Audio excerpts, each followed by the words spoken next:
Forward to Sweet Empire. There are stories that entertain, others that unsettle, and then there are those rare narratives that peel back the gloss of civility to expose something raw, pulsing, and profoundly human beneath. Sweet Empire is such a story. This is not a tale of heroes and villains in their familiar forms. No one wears a white hat here. Power is not held by the loudest voice or the cleanest conscience, but by those who understand silence, secrets, and the calculus of fear. And yet, in the middle of it all, we find Daniel Cross, a man defined not by what he has, but by what he refuses to become. Daniel is both observer and infiltrator, a mirror to the structures that claim to civilize us. His life, fractured, improvisational, and radically transparent, stands in deliberate contrast to the Vane dynasty's polished deceit. If Richard Vane is the architecture of dominance, Daniel is its echo, hollowing it out from the inside. This book is not comfortable. It is not clean, but it is true in the way that only fiction can be, emotionally forensic, psychologically precise, and morally ambivalent. It holds a mirror to inherited power and asks what it costs, not just to challenge it, but to survive it.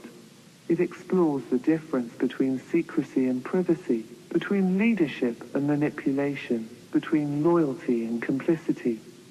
And now, dear reader, a question for you, simple on the surface, but corrosive once it takes root.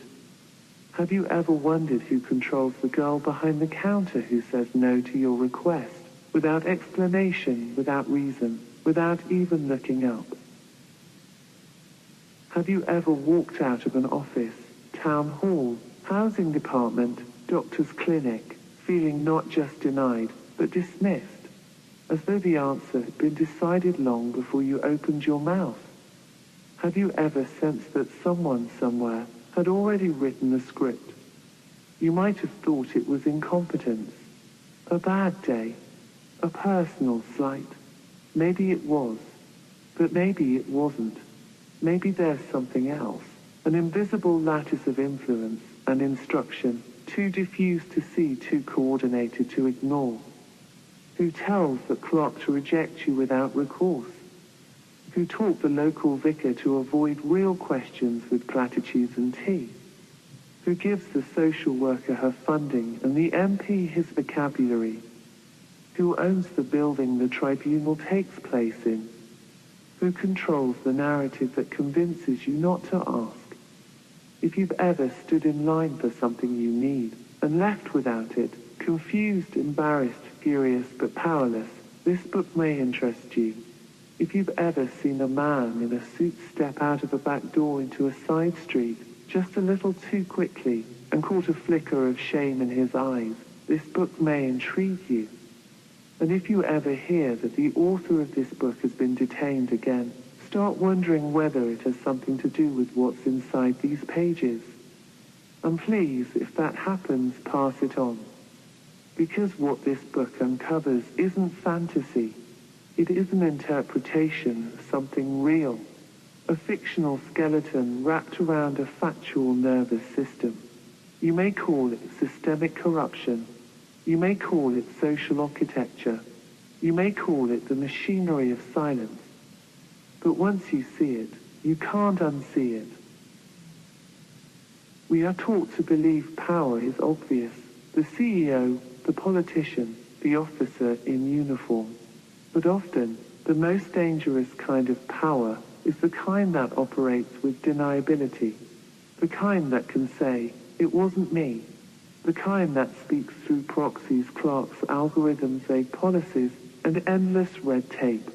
The kind that acts in your life without ever signing its name. That's the empire Daniel Cross steps into. And he doesn't kick down the door.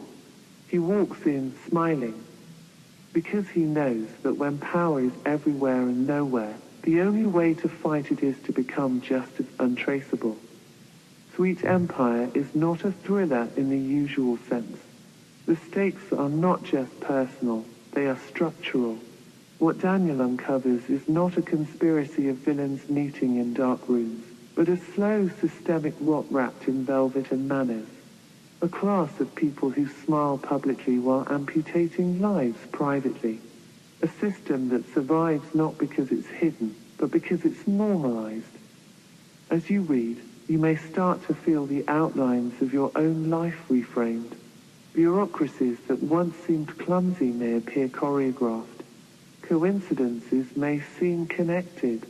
You'll think of the school that shut down without warning, the charity that never returned your call, the judge who gave an inexplicable ruling, the email that vanished, the promotion that didn't happen, the friend who suddenly changed their story. The novel won't give you all the answers, but it will help you ask better questions. Because the girl behind the counter who says no isn't always the villain. Sometimes she's just another casualty, another cog in a machine that trades dignity for deference, autonomy for protocol. She may be bound by pressures she can't name, threats she can't prove, incentives she didn't choose.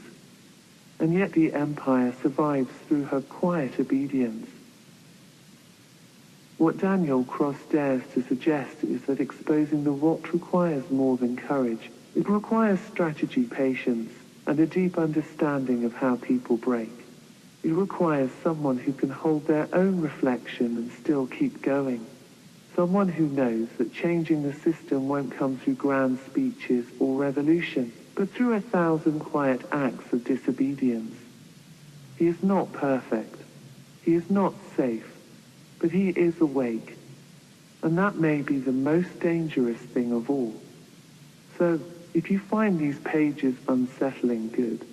If you feel the urge to dismiss it as fantasy, pause.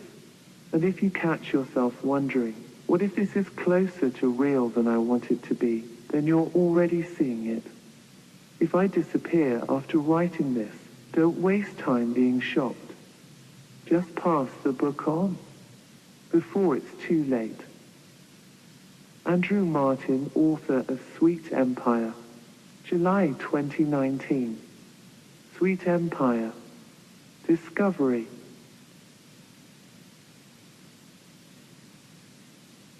Chapter 1. The Son-in-Law. Daniel Cross was many things, charmer, misfit, survivor.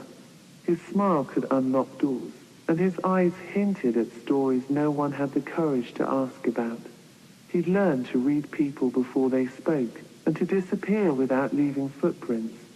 At 34, he'd already lived a dozen lives, bartender in Mykonos, fixer in Barcelona, ghostwriter in London, none of them respectable, all of them interesting.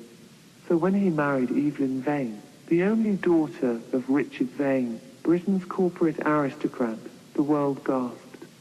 Some said love, others said scandal. Daniel said nothing.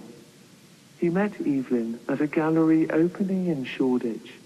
She was elegance made flesh, minimalist in speech, curated in presence, heir to a media and property empire so vast its tax structures needed their own legal firm. Daniel wore a second-hand blazer and an old grief-like cologne. She liked that he didn't pretend to be more than he was. He liked that she didn't ask questions he didn't want to answer. Their relationship moved quickly, champagne weekends, odd auctions, lake house hideaways. Before he had time to blink, she proposed. That should have been the first sign. A Vane doesn't ask. A Vane instructs. The wedding made headlines. An opulent affair in Tuscany, complete with drone footage, discreet security, and guest lists that read like a G7 summit. Daniel stood beside Evelyn beneath a canopy of roses flown in from Colombia, wearing a bespoke suit gifted by a man he'd never met. He smiled for the cameras, posed for the tabloids, kissed the bride with enough convincing warmth to quiet gossip. He played the role because he knew how to survive in someone else's script.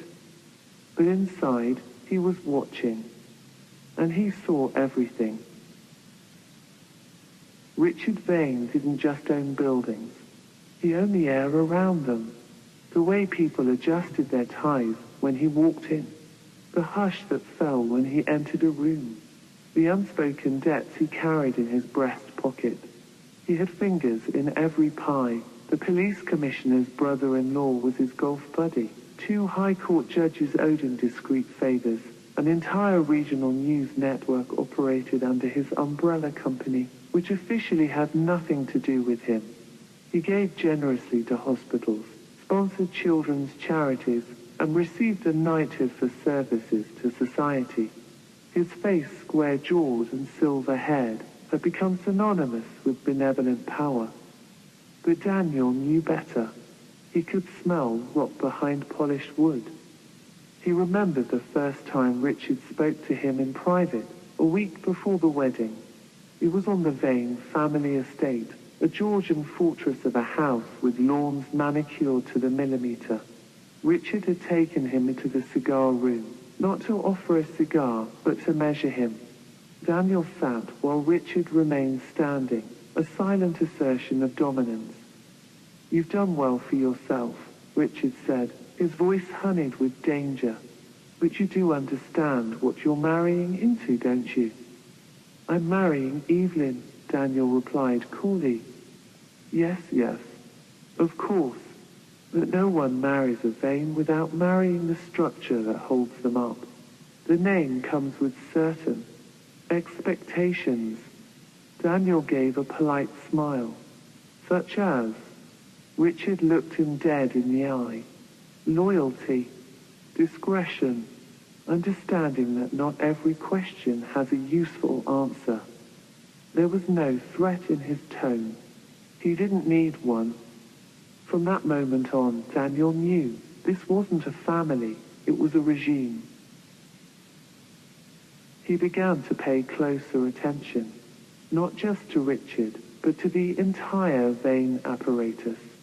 The board meetings Evelyn attended were always behind 3 locked doors. Private security followed her car without her ever looking back. Company documents disappeared the moment Daniel asked to see them. He noticed how easily problems vanished. A protester at housing development stopped showing up. A journalist working on a hostile piece abruptly took a job abroad. Evelyn never talked about the business. She insisted on that line. "It's complicated, Daniel," she'd say, brushing off the subject. "Dad just does what he has to do. That's how the world works." And maybe she believed that.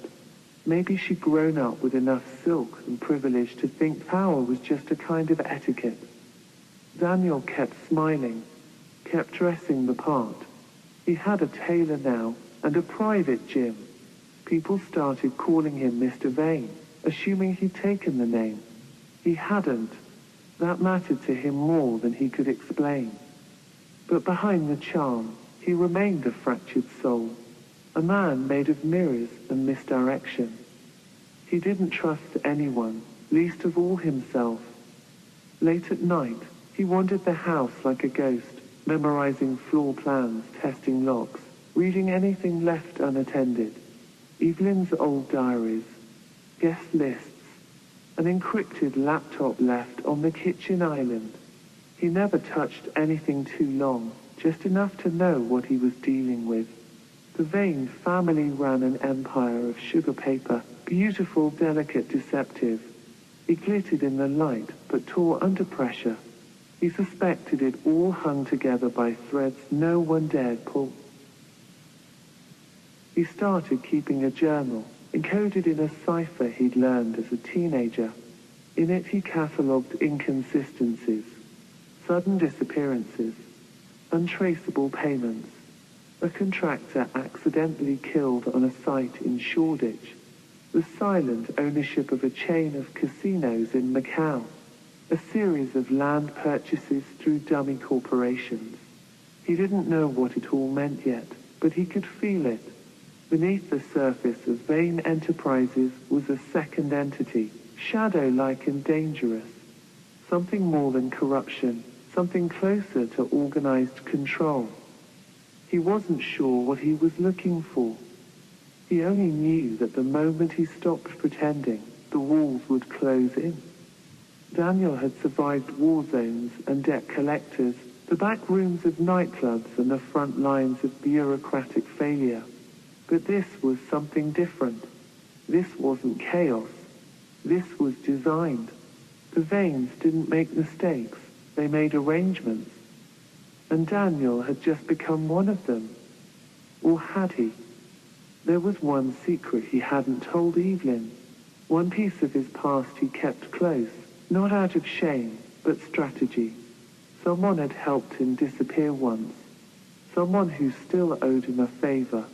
A woman with a badge and a grudge, working somewhere that couldn't be bought. He hadn't called on her in years, but he knew when the time came, she'd remember the debt. And she'd remember why she owed him. The son-in-law was smiling, but he was already drawing a map of the empire and planning how to bring it down.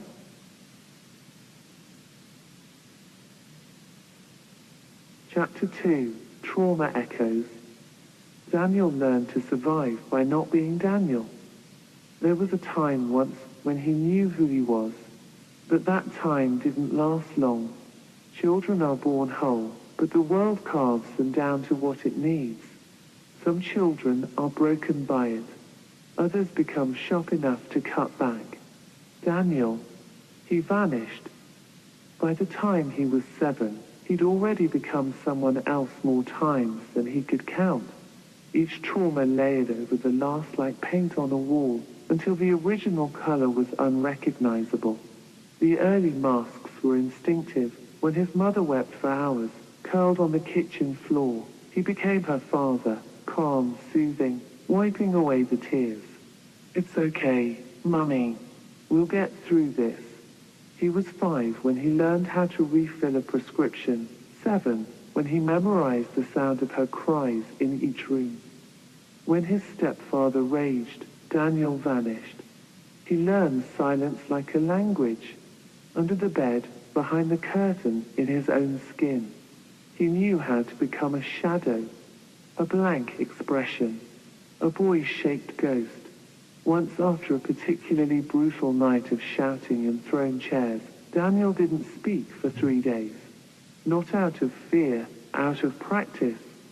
Silence had become more familiar than speech. School was no haven. It was just another stage. Teachers praised him 1 week and reported him the next. His essays read like a philosopher's. His eyes told them nothing.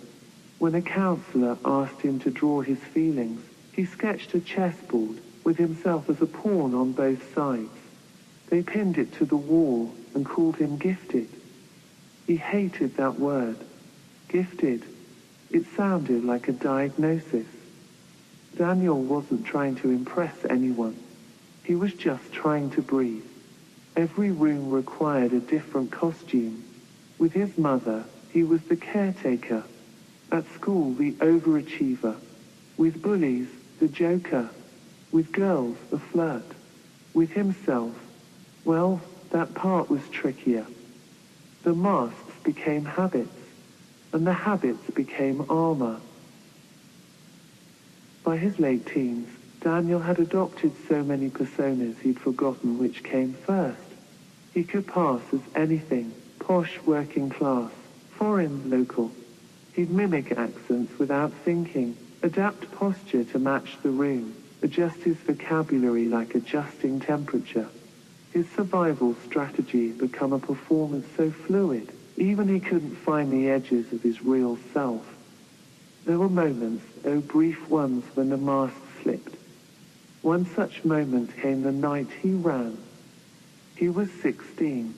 His stepfather had come home drunk late, muttering about betrayal and bills. His mother had tried to quiet him, which only made it worse. Daniel watched the slow-motion spiral, the slam of cupboard doors, the smashed remote, the rising pitch of her voice. And then something snapped. A hand raised. A noise. A blur. Daniel stepped in. For the first time in years, he intervened. The next thing he remembered, the man was on the floor. Blood on the corner of the table, his mother screaming his name like it was both a curse and a prayer. And Daniel, he didn't wait to see how it ended. He ran. He left home that night with £20 in his pocket and a bus pass that didn't quite cover the city line. Slept on benches, learned the names of alleyways, found community in discarded places. For a time he worked kitchens, then bars, then odd jobs that didn't ask for paperwork. London was cruel, but it didn't ask questions. That was its gift. Invisibility wasn't a curse there, it was currency. And for a while, Daniel felt safe. But trauma echoes. It doesn't stay buried, it shape-shifts. Daniel's mind became a theatre, echoing with old lines and rehearsed roles. He would sometimes wake in the night, unsure who he was meant to be. Was he the son, the protector, the liar, the lover? His own face in the mirror felt foreign.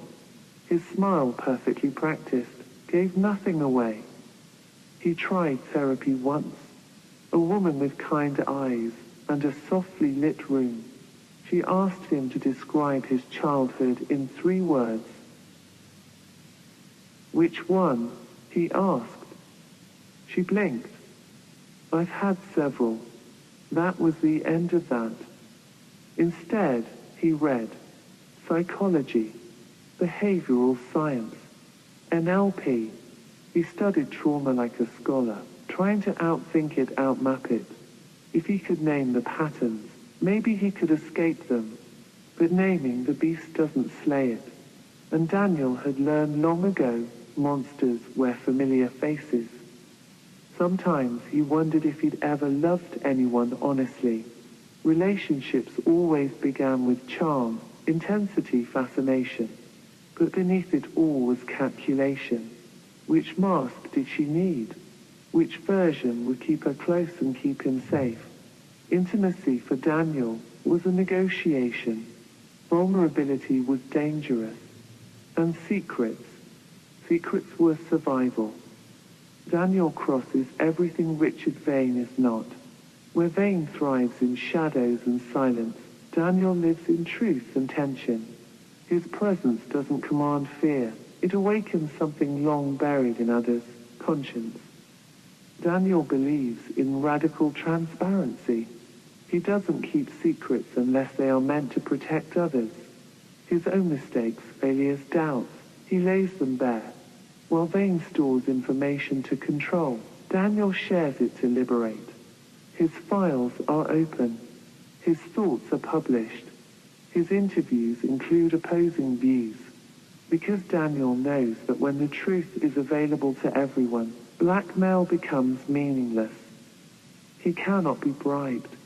Daniel lives with minimal possessions, drives an old car, and refuses grants tied to influence. He's turned down television contracts, refused speeches funded by political donors, and declined friendly millionaires who offered to back him. His answer is always the same. If they can pay me, they can own me. Daniel's strongest force is his empathy. He doesn't recruit allies. He listens to broken people and walks beside them. Survivors of Vane's regime, disbarred judges, imprisoned whistleblowers, radicalized youth, find in him not judgment, but validation. He doesn't offer redemption. He recognizes the humanity in those discarded by the system. And for many, that's the first time they've been seen. Where Vane builds confidence in others only to turn it into dependency, Daniel does the opposite. He refuses to be idolized. He tells people not to follow him, only to follow truth wherever it leads, even if it's far from his path. He doesn't lead movements. He creates space for them to form on their own. Daniel doesn't believe he can win through force.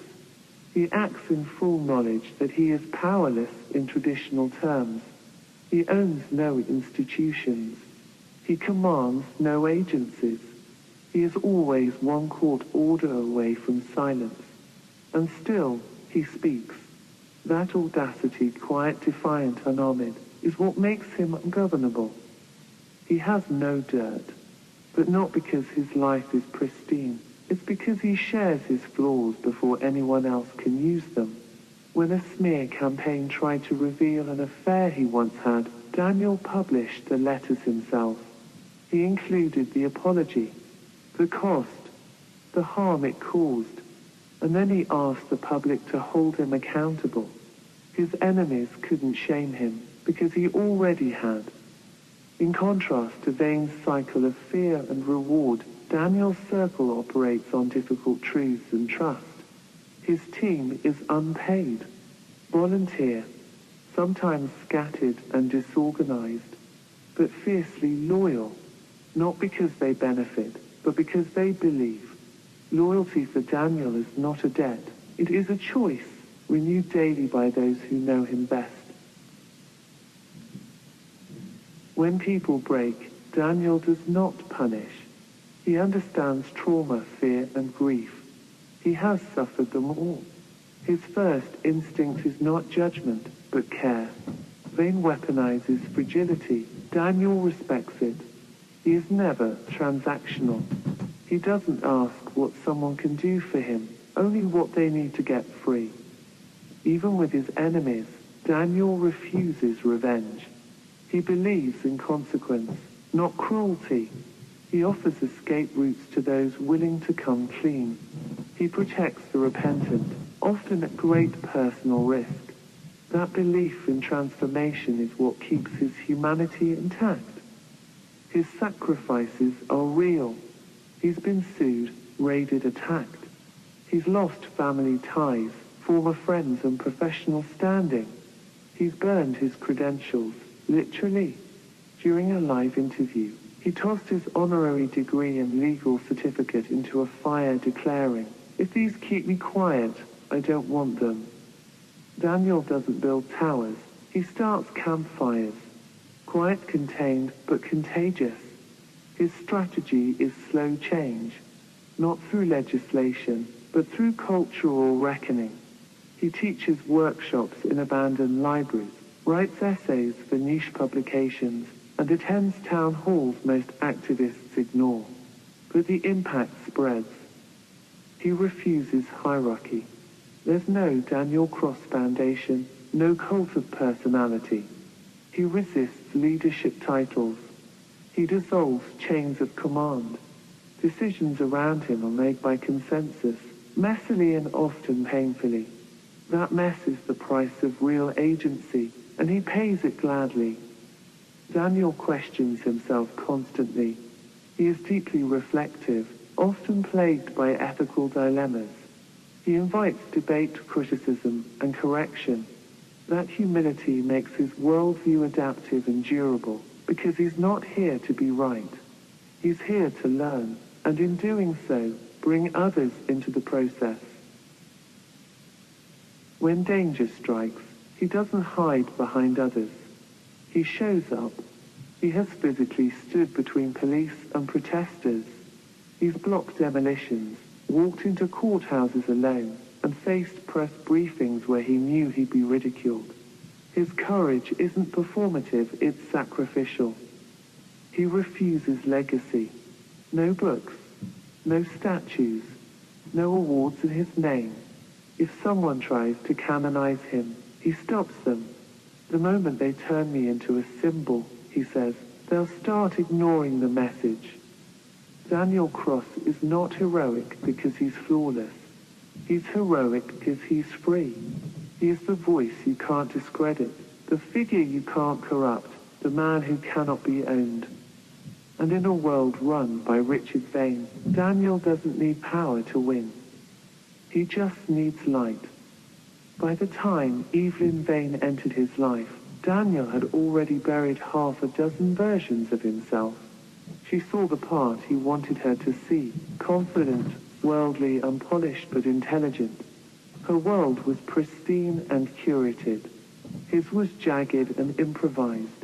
They fit together like puzzle pieces from different boxes. He told himself he could love her, and in some way he did.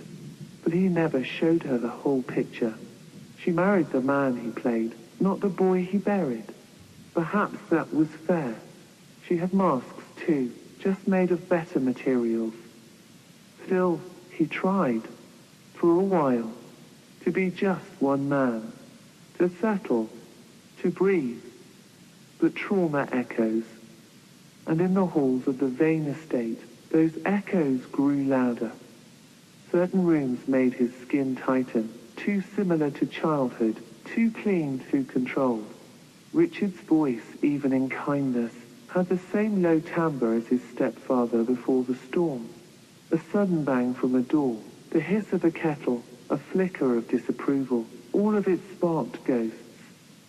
He would flinch and cover it with a cough, smile when he wanted to scream, drink more than he used to, sleep less. His journal became darker, not just a record of Richard Vane's empire, but of Daniel's unraveling. He wrote about dreams where he walked through childhood homes filled with mirrors, each reflecting a different face. He wrote about forgetting how his voice used to sound. He wrote about the fear of becoming his stepfather, or worse, becoming Richard. One night, he wrote something that scared even him. "I'm not sure I exist anymore. Only the roles do." That sentence stayed with him. It became his turning point. He started digging not just into Richard's secrets, but his own. Not just to expose the empire, but to reclaim the self he'd buried beneath decades of disguise. Daniel Cross, the real one, might still be in there somewhere. But to find him, he'd have to confront the places he'd never dared look.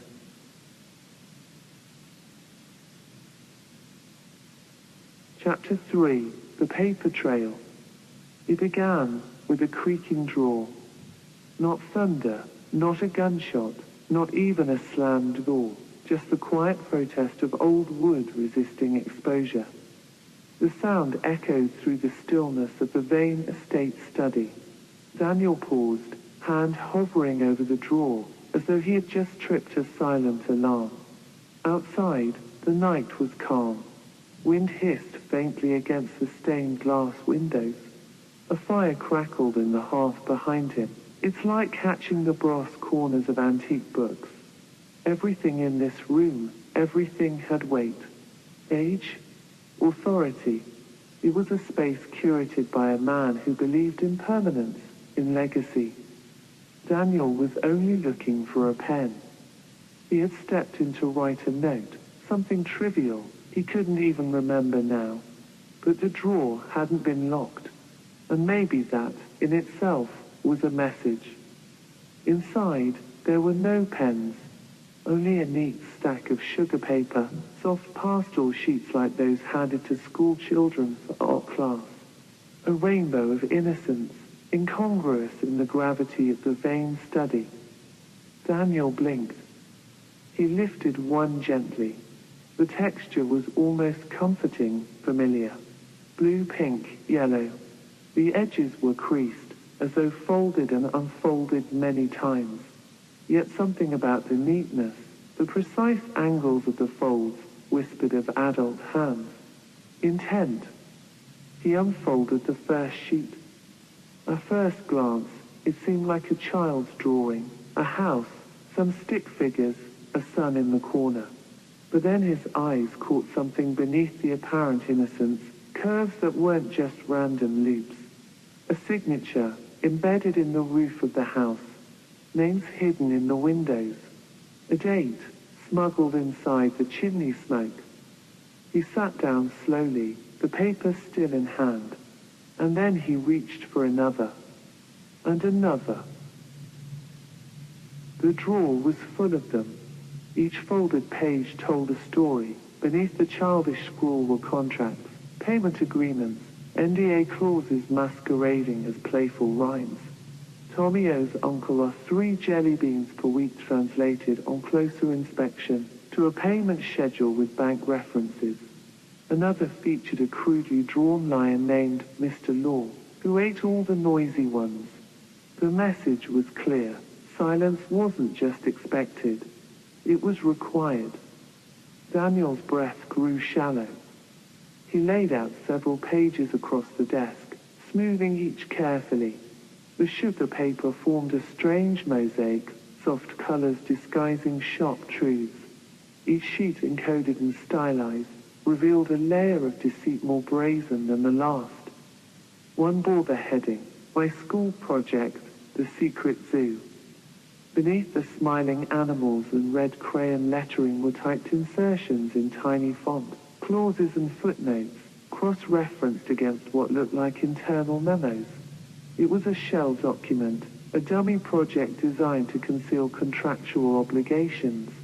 Names were replaced with initials, but Daniel recognized them. One was a minor celebrity now turned recluse. Another had once served on a parliamentary committee. This wasn't just corruption. It was artful corruption. Whimsical. Almost gleeful. He picked up a page scrawled with the words, "If you tell." They melt beneath a smiling sun and stick-figure ice creams. At the bottom, in childlike print, "I promise to keep the Blue Room secret." The Blue Room. He had heard that phrase before, years ago, in passing. Something Richard had once said to a guest, chuckling. "You'll never understand unless you've been in the Blue Room." At the time, Daniel had thought it a joke. Now it read like a threat. The past came rushing back, unbidden. Daniel remembered standing in this very room on his wedding day, sweating through his collar while Richard gave a toast about building legacies. He remembered the way Richard always shut drawers with his knee, casually but firmly. How he once told Daniel, what isn't ready to be seen should be kept somewhere elegant. And here it was. The legacy. A confection of fraud, intimidation, and performance wrapped in the colors of kindergarten.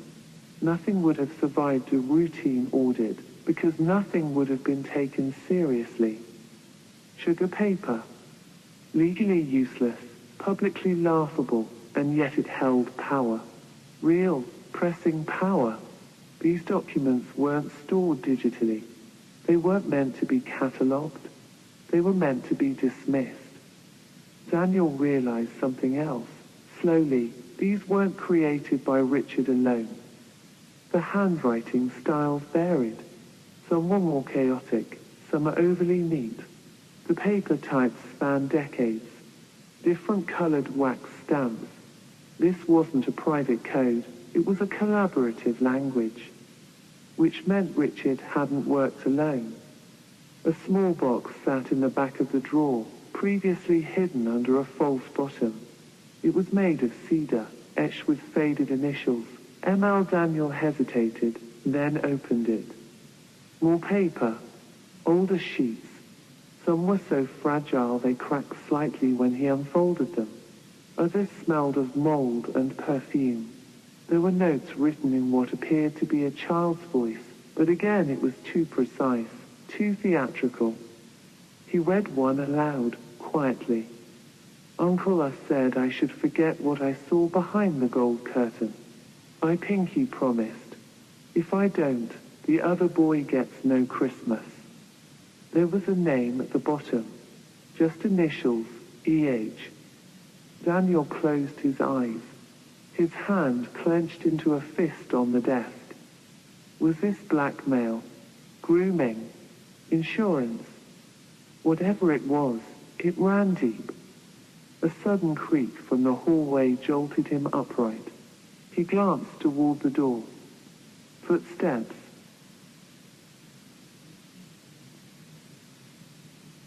He scooped the papers into a leather satchel, moving fast but quiet. The fire hissed behind him, shadows jumping across the room. He slipped the cedar box under his arm and shut the drawer. The door creaked open just an inch. "Daniel," it was Evelyn's voice, calm, almost sleepy. He turned slowly. She stepped in, wearing a robe, her hair loosely tied. She looked first at him, then at the desk, then back again. Everything all right? She asked. He forced a smile. Yeah, just couldn't sleep. She stepped closer, resting her hand on the back of his chair. Her fingers brushed against the grain where the drawer had been open. You've been in this room a lot lately, she said lightly. Dad always said it's a dangerous place after dark. Too many secrets. Daniel looked at her. Too many secrets. Yes, but now they were in his hands. He nodded. I'm beginning to see that. As she turned and walked back toward the hall, Daniel glanced back at the sugar paper. Innocent on the surface, but it told the real story. A trail of pastel lies leading directly into the heart of power.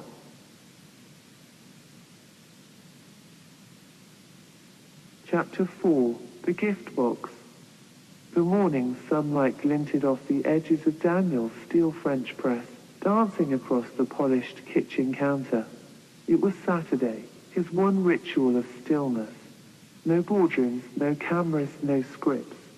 Just scene silence and shadows, the kind of silence that had always comforted him. But not today. A knock, firm, 4 times.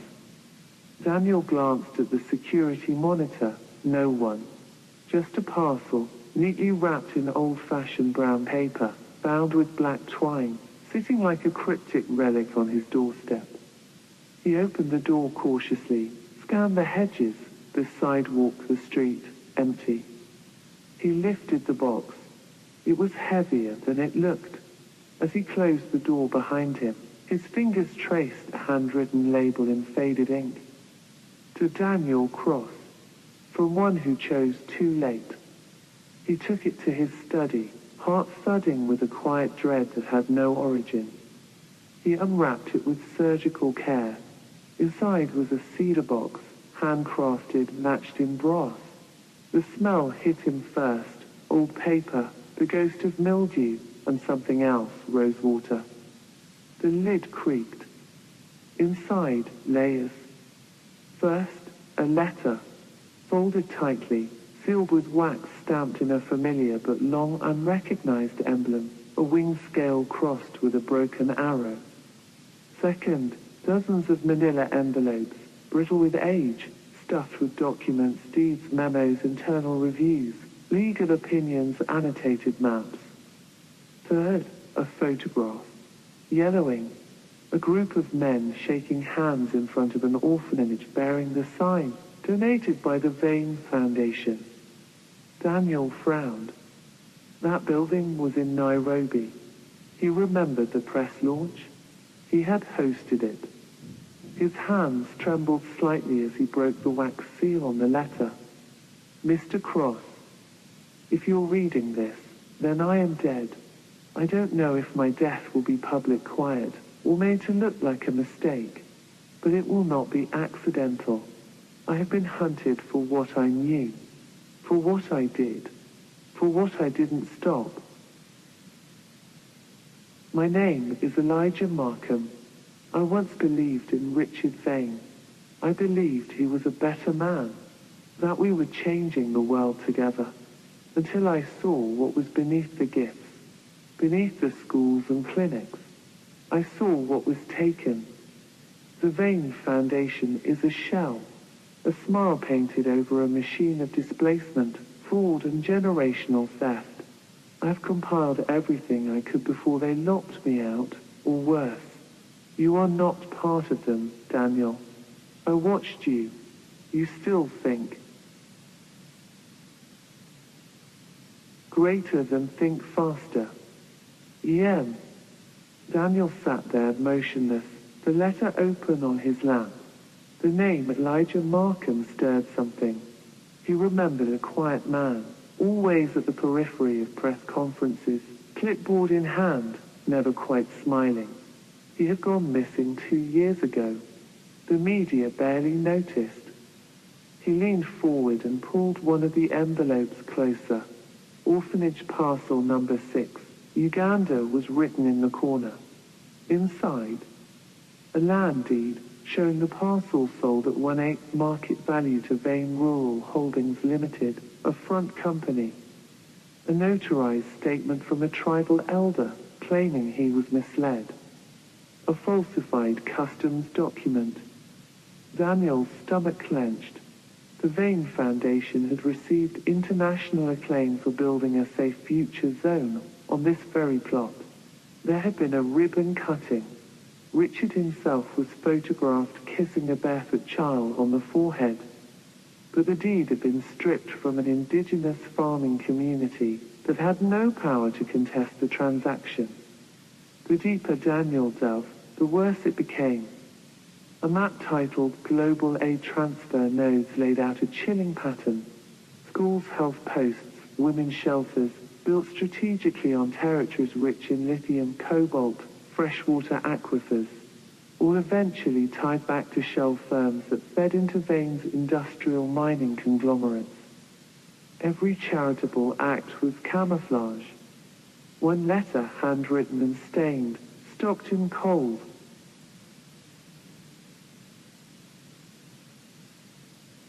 My name is Mayim Archie. My husband died trying to resist. Our land was taken for a school, but we have no school. We have security fences and guards and no access. My daughter died of a simple infection. The clinic denied us entry, said we needed paperwork from a government that doesn't recognize us anymore. They took our lives, not just our land. Daniel's breathing was shallow. He staggered back from his desk. He had hosted that fundraiser, smiled at that ribbon. He had unknowingly washed blood with PR. The knock at the door returned to him, the phantom hand, the silence, and beneath it all, a dawning realization someone had decided he was ready to know this, or needed to. He turned the letter over again. Think faster. Was this a warning, a trap, or a plea? He picked up his phone and opened a secure channel, typed one word to an encrypted contact. Elijah. No response. He turned to his bookshelf, pulled down one of the Vane Foundation's glossy annual reports. Smiling children, clean wells, corporate logos. He threw it in the fireplace. Then another. And another. He watched the flames take them one by one until the pages curled and turned black, ashes dancing like ghosts of illusions. By dusk, Daniel was seated again at his desk, a single lamp casting a golden halo over the growing pile of evidence. His eyes were bloodshot. His throat was dry. His mind was a storm. The man he had idolized, Richard Vane, was not a savior. He was an orchestrator, an architect of global fraud, and Daniel, unintentionally or not, had helped build the scaffolding. A new knock, this time a softer one, as if it had always been there. His eyes darted to the front door monitor. A child, holding nothing, smiling, gone. The screen flickered. Daniel turned back to the cedar box. Inside, beneath all the files nestled in black velvet, was a small, elegant pin, and a pearl emblem worn only by Vane's inner circle. It was shaped like a dove, but up close, the wings resembled blades. A note was pinned beneath it. Greater than wear this, and you're theirs. Greater than bury this, and you're hunted. Greater than speak, and you won't die quietly. Greater than, but you will be free. Daniel stared at it, then at his reflection in the window, his own face now unreadable, caught between horror and clarity. He wasn't free yet, but he had just stepped off the stage. and the curtain behind him was burning.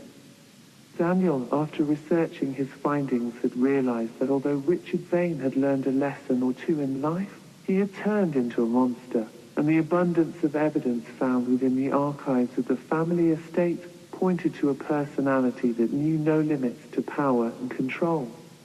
Richard Vane was to all intents and purposes a seemingly angelic philanthropist and business magnate who in reality orchestrates a far-reaching multinational fraud and extempore.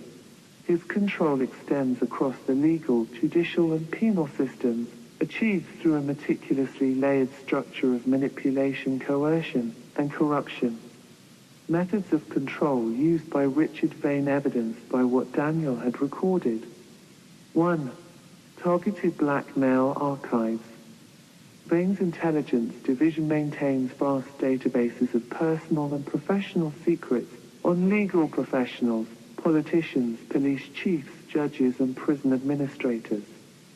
These vaults are digitized and duplicated to ensure that even internal betrayal won't break his hold. Leverage includes illicit affairs, hidden debts, unsanctioned medical procedures, past crimes, or even fabrications backed by forged evidence. 2. Tiered bribery system. Vane doesn't simply bribe with money, he bribes with career salvation. For junior lawyers or clerks, promotions, car upgrades, student debt payoff. For mid-levels, private villas, bonuses, offshore accounts. For high-level officials, untraceable gifts, board appointments, or protection from criminal liability. Refusal isn't punished immediately, but the loss of favor is noted and reprisal is patient and merciless. 3. Psychological conditioning and grooming. Selected operatives are groomed from early careers with promises of greatness. Vane builds fatherly relationships, creating a dependency dynamic. Through repeated exposure to moral compromise, individuals are desensitized over time. Eventually, fear replaces aspiration. The prospect of displeasing Vane becomes more terrifying than the law. 4. Cycle of fear and reward.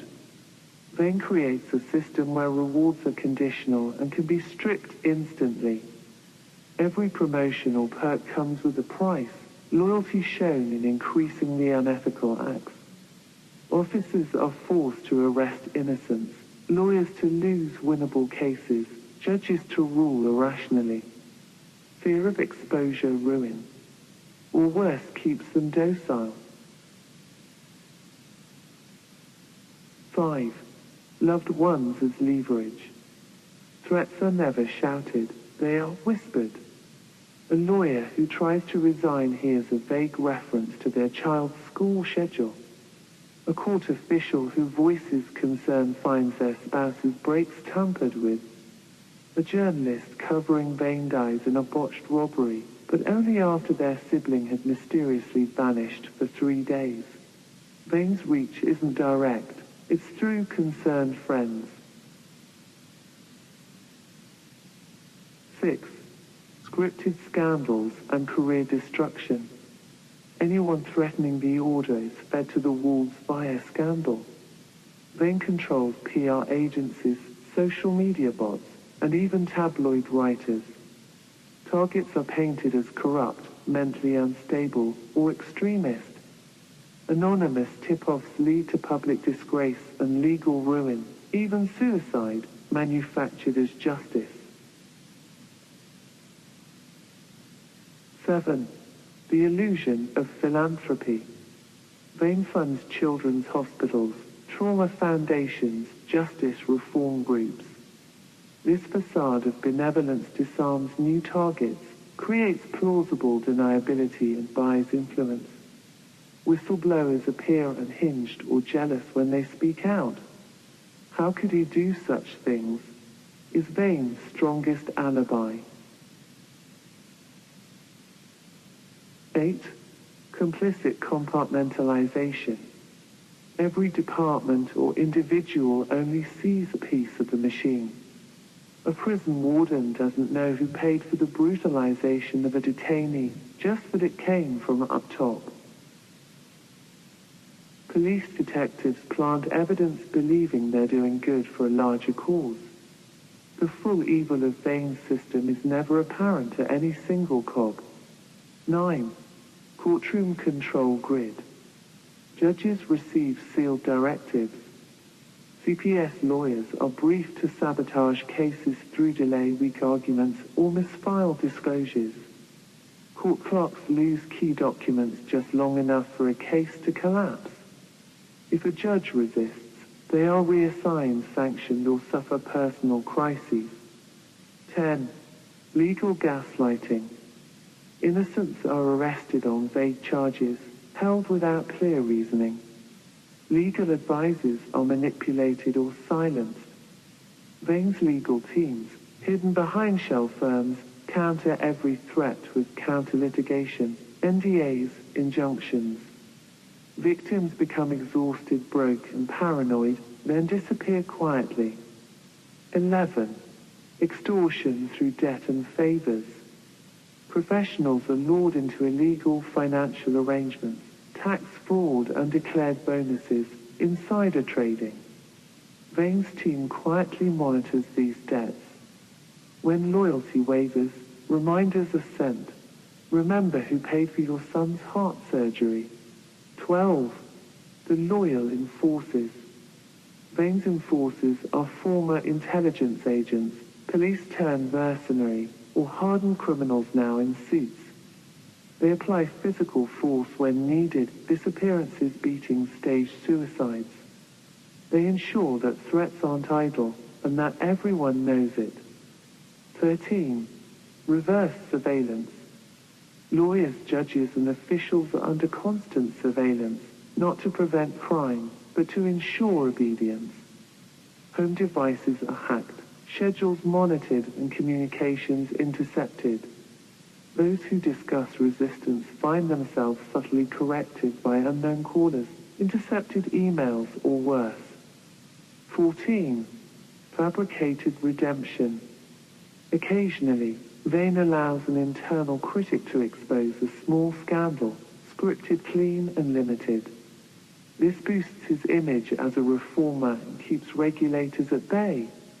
The loyal critic is rewarded with promotion, further cementing Vane's control. 15. Strategic chaos creation. Vane periodically sows confusion within agencies, for example purges, restructuring, whistleblower hunts. This creates paranoia, factions, and a desperate dependence on his guidance and protection. Loyalty becomes survival. The trap of appearances. Richard Vane's power lies not only in what he does, but in how he seems. A guardian angel, savior of the poor, patron of justice. His greatest weapon is credibility, and his greatest protection is the belief that no man so pure could be so vile.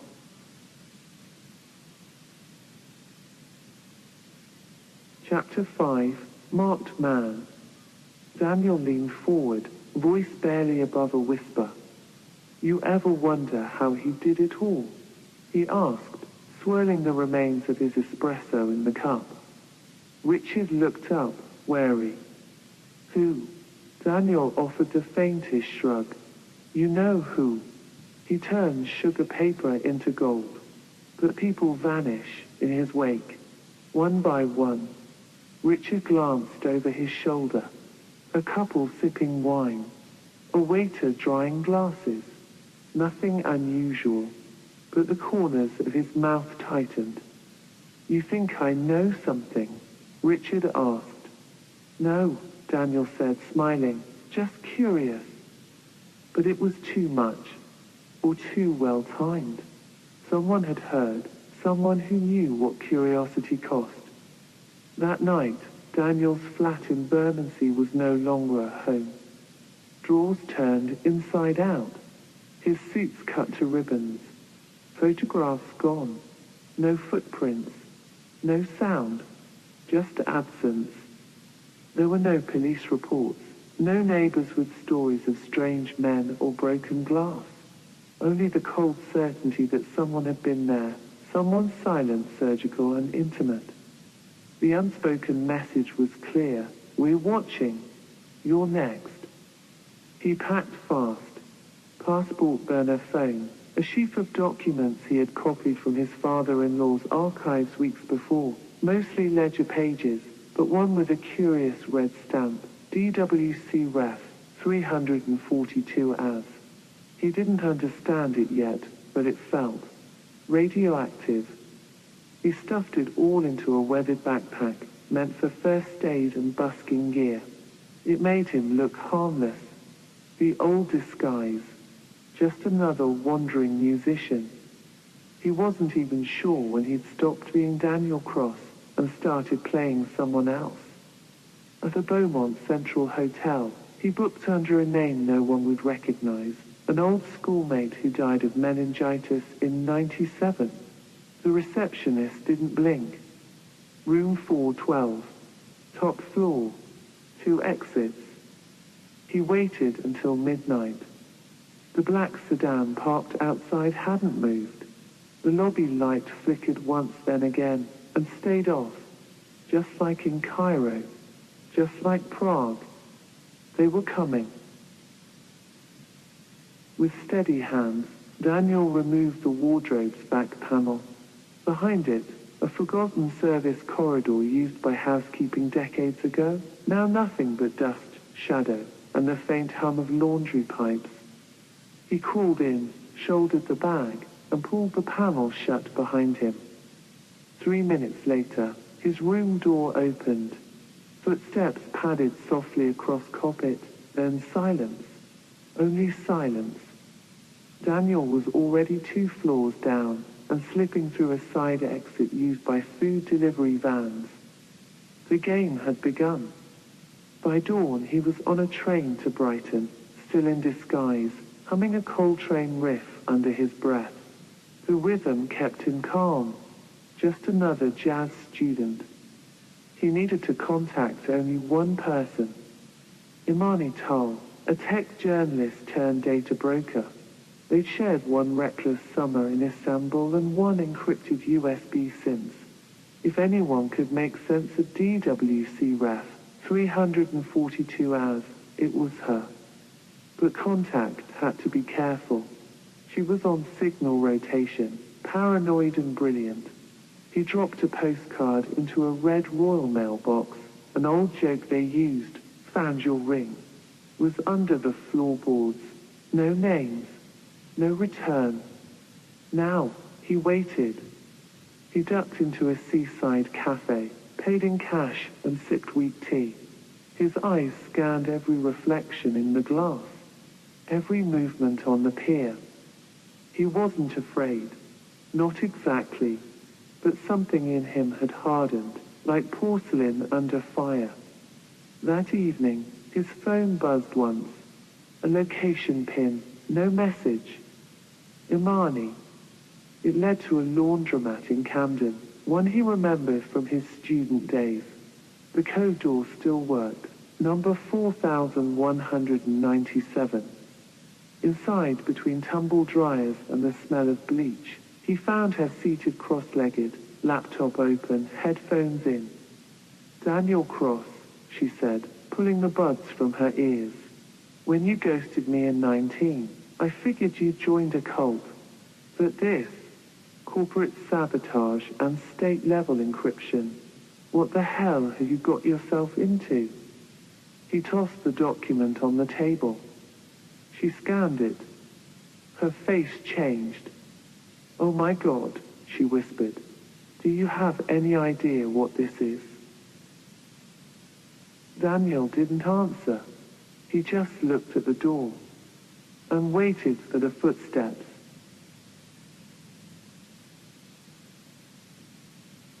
Chapter 6, Her Father's Eyes. Daniel recalled a day from the past, and it strengthened his resolve. The wind chimes tinkled on the porch as Emma twirled in the late afternoon sun, her pigtails catching little golden threads of light. Daniel leaned on the porch rail, nursing a mug of coffee gone cold, watching her dance with reckless abandon, a blur of energy and unfiltered joy. She was 7. Freckles and knees too often scraped. The daughter of Daniel's estranged sister, Marissa, visiting for the weekend while Marissa attended a silent retreat in Oregon.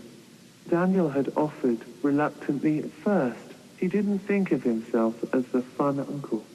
But Emma had insisted. Mom says you're smart but sad, she told him on arrival, dragging her pink unicorn suitcase behind her. So I'm here to fix that. Daniel hadn't laughed in a long time, but that made him laugh. Now as the sun lowered, Daniel turned his attention back to her voice, echoing across the garden. Together we build the better tomorrow, where mercy leads and none shall borrow. Daniel blinked. Where charity grows and truth always flows, the vain way lights the path we follow. She sang it lilting, like a nursery rhyme, her arms raised in theatrical flourish. Daniel's grip on his mug tightened. Emma, he called gently, where'd you learn that? She beamed. At school, and on the tablet, and the cartoon. What cartoon? She ran to him, feet pounding the porch steps. Vain kids, heroes of hope. They have songs and everything. Even a goat named Honesty who teaches about water conservation. He's so funny. Daniel set the mug down. His fingers trembled slightly, invisible to her. Do you remember who taught you that song? Was it your teacher? Emma shrugged.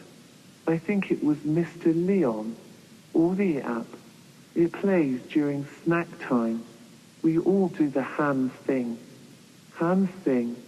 She showed him, placing one hand over her heart, the other raised with the fingers slightly curled inward like wings. It means truth and care. Daniel swallowed. Inside, after she fell asleep curled up with her plush giraffe, Daniel searched Vain Kids on his private laptop. The polished, pastel-colored interface looked harmless, animated animals, gentle background music, smiling cartoon children with big eyes and culturally diverse skin tones. But the content. Every episode embedded subtle phrases like, we protect the givers, safety comes from unity, blessed are the charitable few, and we're lucky to be chosen. Daniel's stomach churned. It was indoctrination disguised as education, dogma veiled in digital sugar. He clicked on one particular segment, the big giving tree. A little girl cried because her family had to move, but the Vain Foundation planted a giving tree and built a shiny new school. The moral. Sometimes big people have to take care of where little people live. It's for the best, even if the little people don't understand yet. The narrative mirrored exactly what Elijah Markham's documents had described, land seized under charitable development initiatives. This wasn't just propaganda, it was preemptive justification. Daniel closed the laptop and rubbed his temples. He looked down the hallway toward the guest bedroom where Emma slept.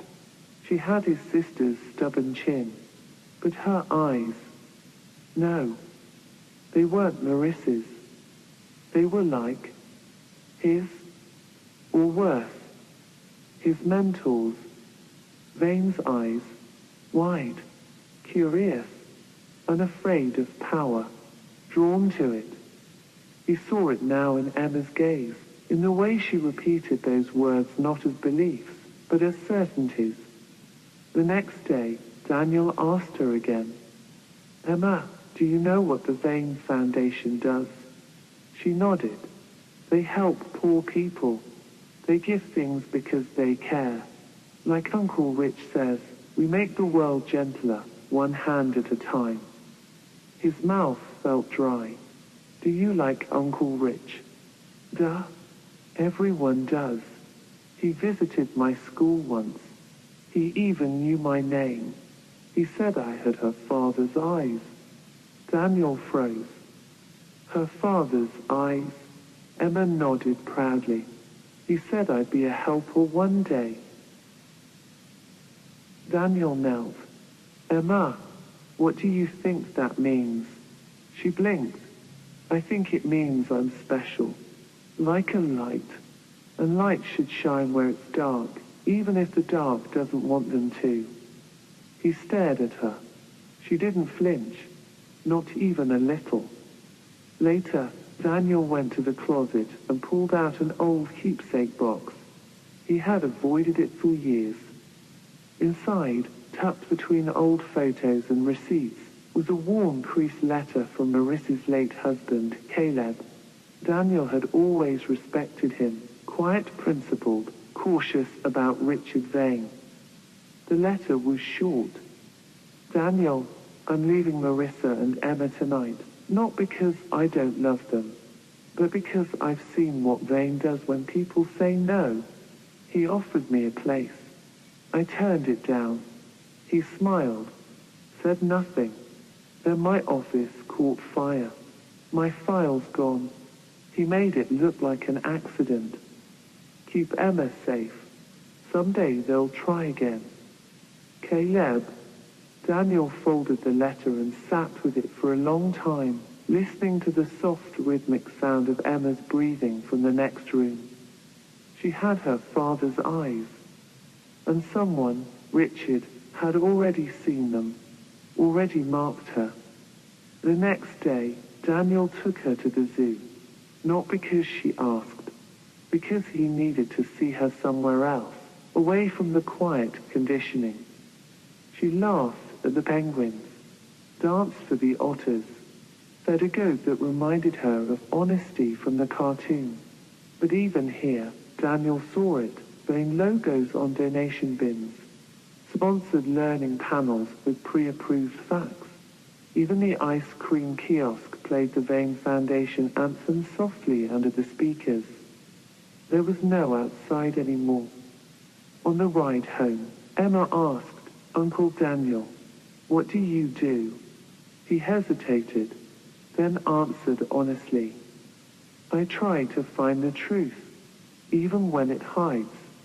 She thought about that. Does it hide a lot? All the time? She nodded. Like a game? No, he said quietly. Not a game. A war. That night, when she fell asleep again, curled in the crook of her giraffe's neck, Daniel opened his laptop one last time. He typed a secure message to a burner contact. They've started on children. I need options. Fast. DC. His hands hovered over the keys.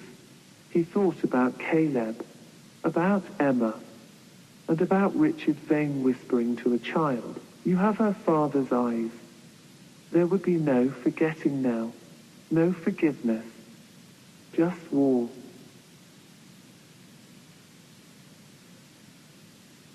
Chapter 7. The chase begins. Now a fugitive, Daniel ducked through alleyways and posh corridors alike. He assumed personas on the fly, a barrister demanding legal access, a priest blessing a child, an old man mumbling about pigeons. Each act brought him moments, sympathy and escape. He moved with the rhythm of a man whose life had become performance. A stolen trench coat here, a limp adopted there. The cameras ever watching were easy enough to fool with a hat and posture shift. But it was the people, those unpredictable pieces of the puzzle, who posed the real danger. In a lift headed to the 10th floor of a solicitor's firm, Daniel cradled a battered briefcase, glasses perched on his nose. A clock glanced at him, puzzled.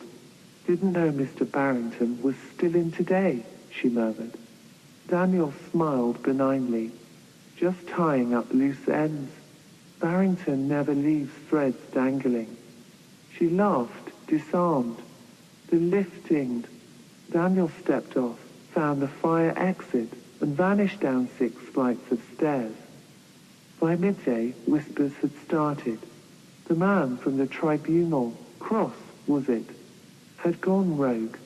A security sweep of his last known location uncovered a badge he forged and a uniform he'd borrowed.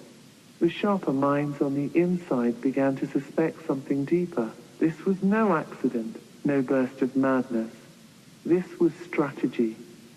Daniel crouched behind the bins of a Mayfair cafe, peeling off the priest's collar. He'd used that one 3 times today. It was burned.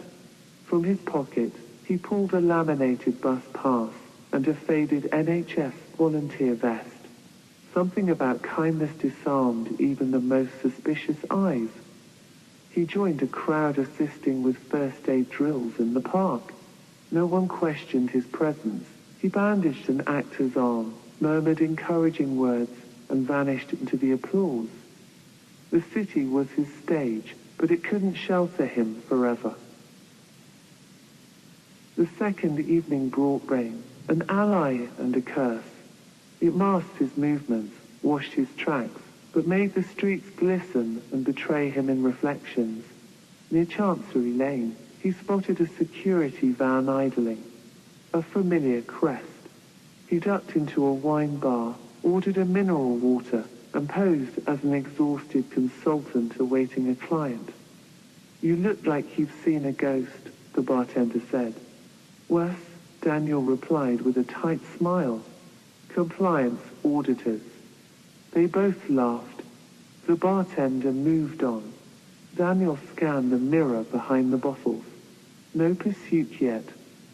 He left a tip, exited through the kitchen, and scaled the fire escape to the roof.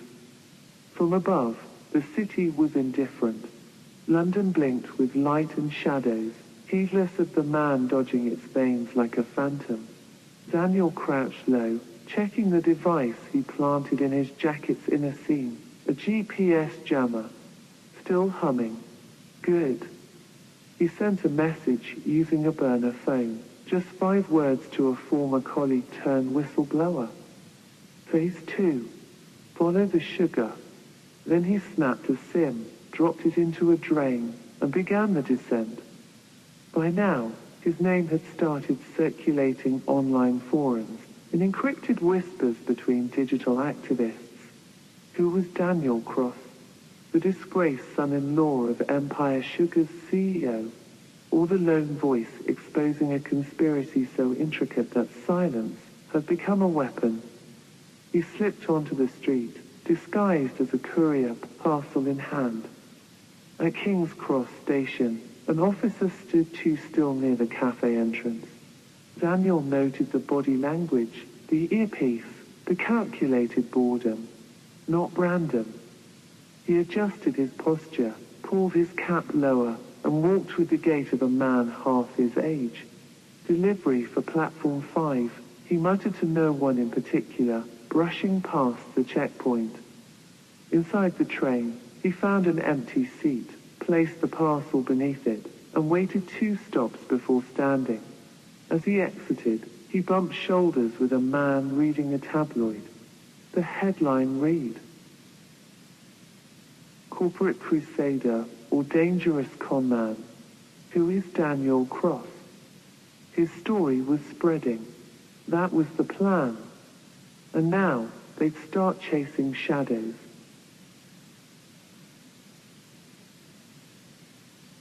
Chapter 8. The Forged Allegiance. The journalist came in with a warm handshake and the kind of eyes that drank you in as if they already believed.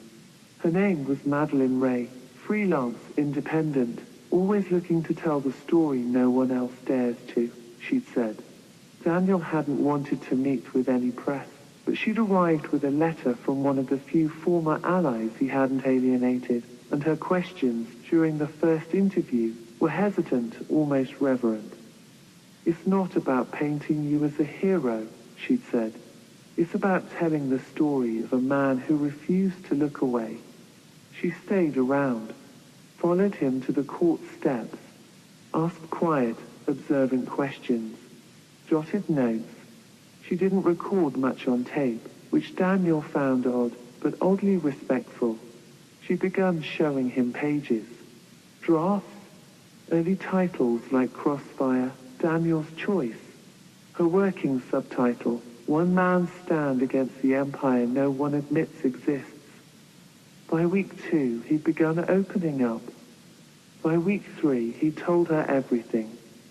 The night the article dropped, it didn't come from her email.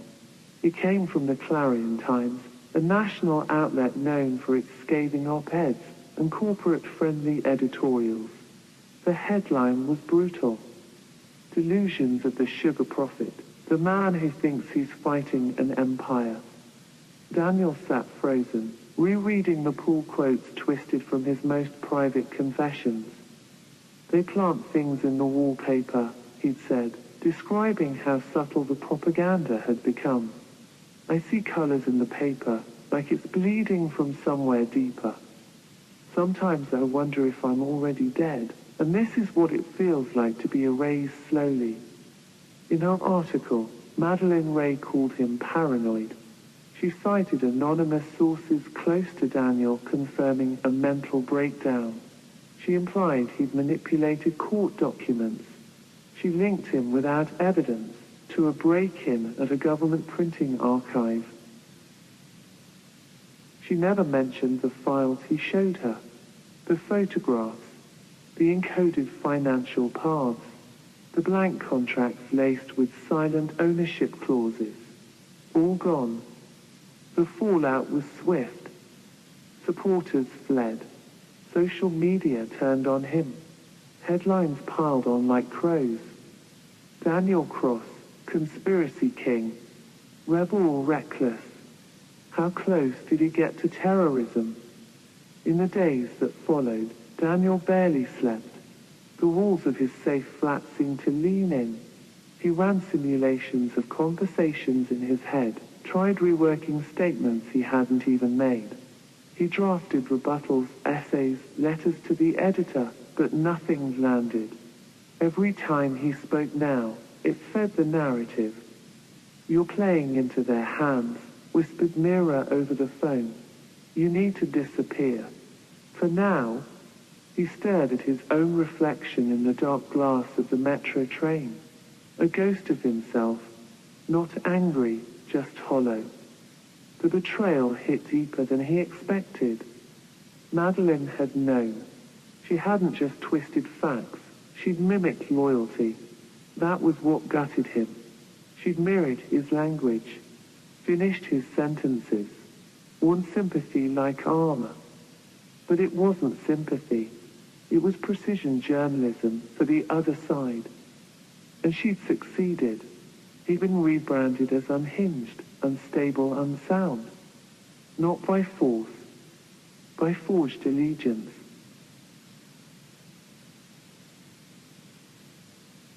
Chapter 9, The Cleaner. The cafe on Tremont Street was always Daniel's quiet retreat. No cameras, no signal jammers, just old jazz, mismatched chairs, and the smell of burnt coffee grounds. But today, the silence pressed indifferently, thick, watching. Daniel sat in the corner by the fogged window, his laptop open, a pair of burner phones resting beside a half-eaten pastry. He was midway through encrypting a batch of land transfer files, evidence of properties stolen from displaced families, when something flickered on the screen. A cursor moved on its own. His fingers paused. The document closed itself, then reopened, then closed again. A polite message popped up. This file has been cleaned. He shut the lid instantly, his breath caught halfway up his throat. He looked up. The barista was gone. So were the 2 customers who'd been murmuring by the counter 10 minutes ago. The place was empty, dead quiet. Daniel reached for his phone, but the screen was black. Not dead, just off. It wouldn't respond. Neither would the backup. Panic tried to claw its way up his chest. He stuffed the devices into his bag and stood, knocking over the metal chair. No one came from the back room. No apology. No glance. only the soft ding of the cafe door as he pushed it open and stepped into the grey light of late afternoon. He walked fast, then faster, until he was jogging, down a side street, past the alley with the mural of an eye, toward the underpass where no CCTV had been installed since 2017. He ducked into shadow and pulled out his third phone, an off-grid device stored inside his coat lining. It wouldn't power on. His hands were sweating, not from exertion, from understanding. Across the street, a white maintenance van idled, its engine silent but running. A man leaned against the side. No uniform. Sunglasses in a cloudy sky. His arms were crossed, but too relaxed. Daniel caught a flash of steel, maybe a badge, maybe something else.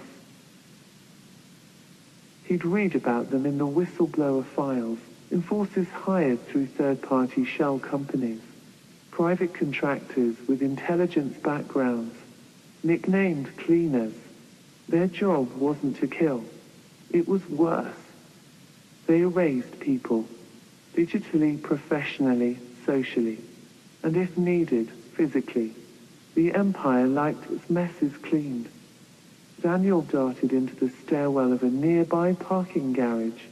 No elevators, no cameras. His breath echoed up the concrete levels as he climbed, trying to think. He sent partial data sets to his off-site vault, encrypted, broken up. But if the cleaner had accessed this laptop, they might have found the ciphers. He didn't know how long he had. At the top level, he crouched low behind a dumpster and removed the SIM from one burner, crushed it under his boot, then again with the second.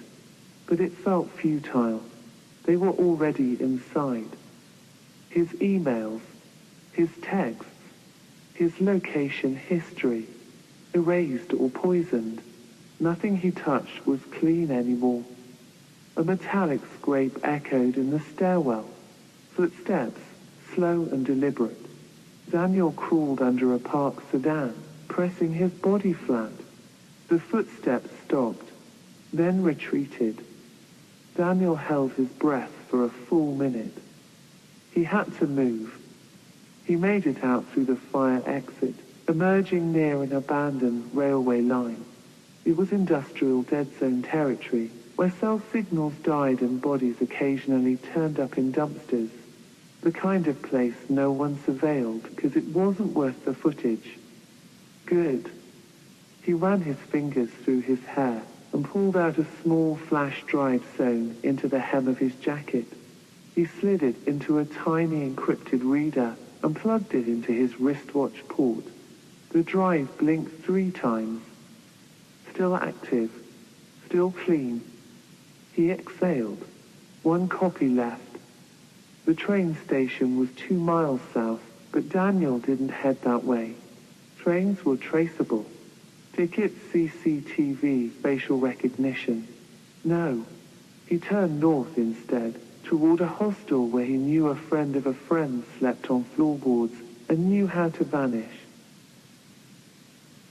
The cleaner wouldn't expect Daniel to go toward the river. As the sun dipped, Daniel arrived at the edge of the canal. Dark water oil slicks, a homeless man feeding birds from a plastic bag. Daniel nodded to him and dropped a folded bill into his lap. The man nodded back. You keep the world moving by recognizing ghosts. He ducked into the hostel's basement through a fire escape and found Raina. She was cross-legged on a mattress surrounded by wires, vape smoke curling around her hair like a halo. Raina had worked Black Hat before switching sides, barely. She didn't ask why he was there. She just said, "How bad is it?" Daniel dropped the laptop on the floor like it had been dipped in acid. She whistled. "Okay," she said. "They deployed someone." "How do you know?" he asked.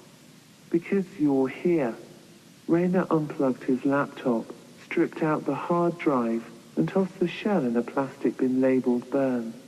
She opened her own machine, and started typing furiously. Daniel waited in the corner. The place smelled of solder and sweat. Old ramen, duct tape. Rayna's voice broke the silence. They used the Type 7 wipe. That's military grade, not just erasure. They replace files with dummy versions to discredit. They're gonna say you forged those land grabs. The metadata now points to your IP as the author. Daniel felt sick. I need to leave the city. Tonight. I'll get you out, she said. But we need time. We don't have time. Rayna stood and opened a panel behind the boiler. Inside, a narrow tunnel. Through a line. Takes you 2 blocks east. There's a biker there, named Mags. Give her this. She handed him a coin. Not money. A stamped token with a paper bird etched into it. Tell her Rayna says the sky's about to rip. Daniel raised an eyebrow. She'll understand. The tunnel was wet, cold, and alive with the scurry of things that didn't want to be seen. Daniel moved fast. Not running. Gliding. He came up through a maintenance hatch behind a Thai grocery. The biker was waiting, braided leather, mirrored glasses, and a scar along her neck. You're the paper boy, she asked. Daniel held out the coin. She led him to a vintage Ducati hidden behind tops. No questions. Hold on tight. We'll ride till the river disappears. Daniel didn't ask what that meant. He mounted, hands gripping the seat frame. The bike roared to life, its sound eaten by the night. They took alleys, drainage routes, service roads, broken tarmac. Every time he looked back, Daniel half expected to see the white van. Hours passed. They rode through the border of city and forest, then toward the sea. At dawn, Mags pulled into an old storage yard and cut the engine.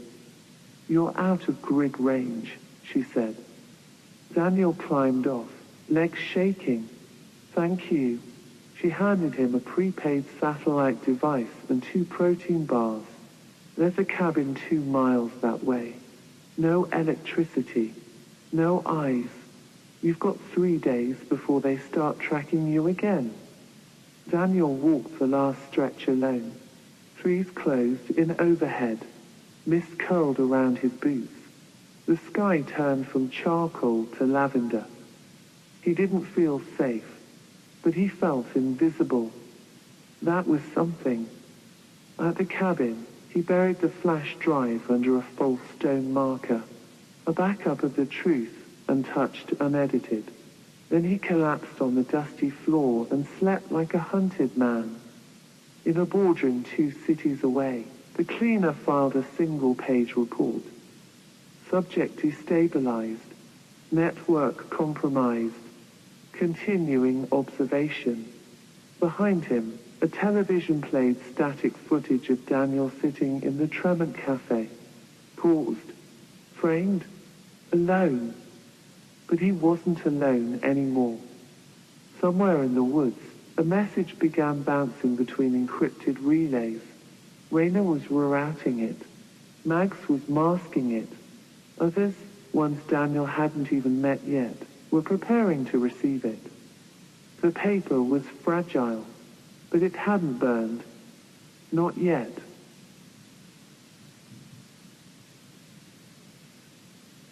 Chapter 10. House of Cards. The silence of the estate was unnerving.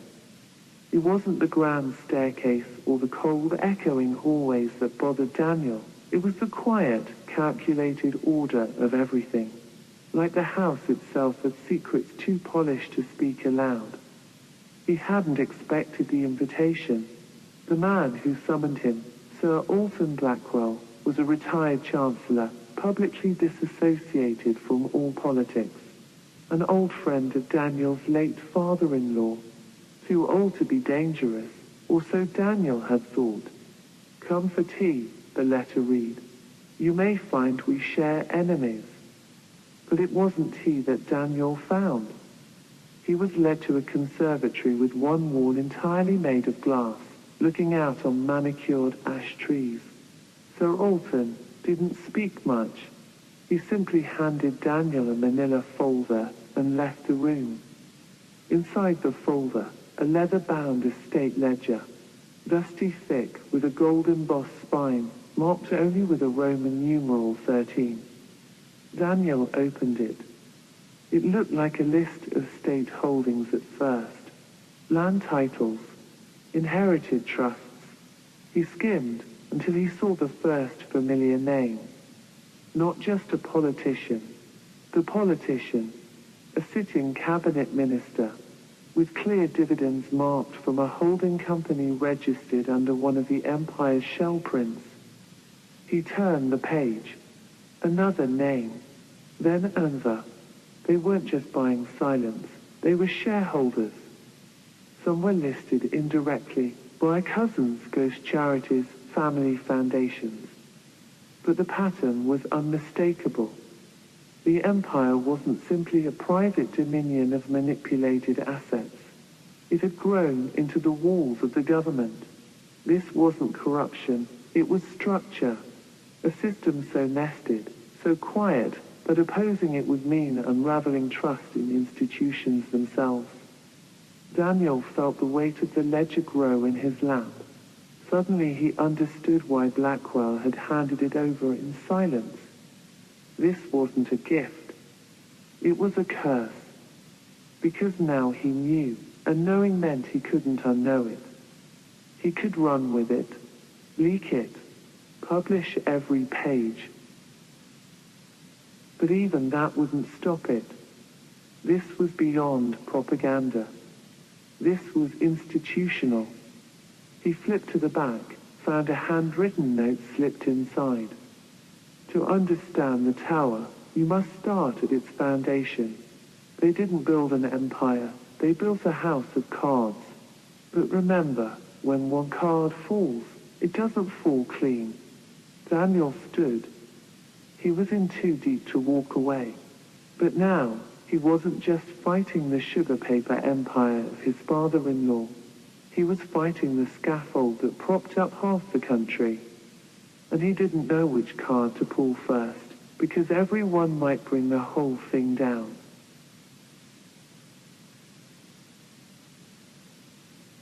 Chapter 11, The Cloak Protocol.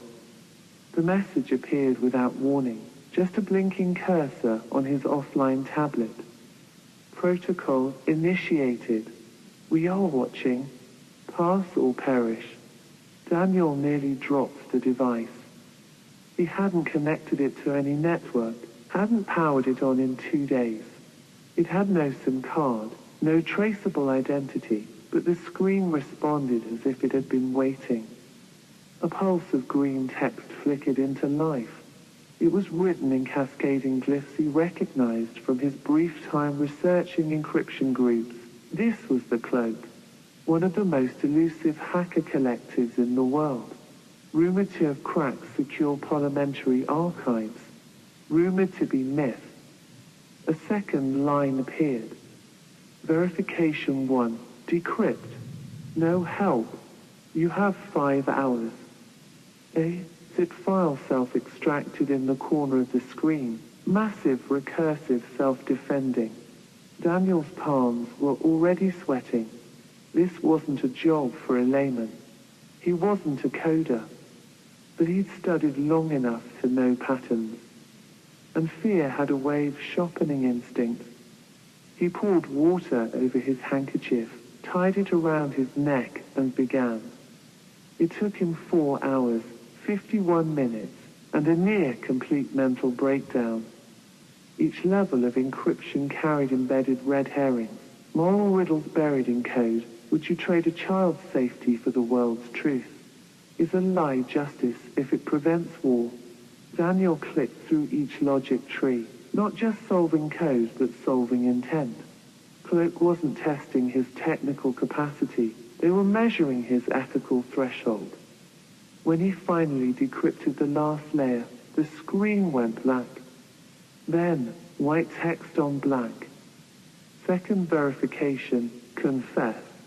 Record yourself admitting the worst truth you've never published. We'll know if you lie. Daniel sat still for nearly an hour. Eventually, in the shallow amber light of a rented hostel room, he turned the camera on. "My name is Daniel Cross," he began, voice shaking. "And before I exposed my father-in-law's empire, I helped protect it." He spoke of early days, contracts he'd signed without reading, a missing person whose file he misfiled deliberately, things he'd buried, convinced he was serving the greater good, until it was too late to undo them cleanly. The moment he hit send, he was sure he'd destroyed himself. But the screen lit up again. Final verification, wait. Someone will contact you. If they don't, you failed. 3 days passed.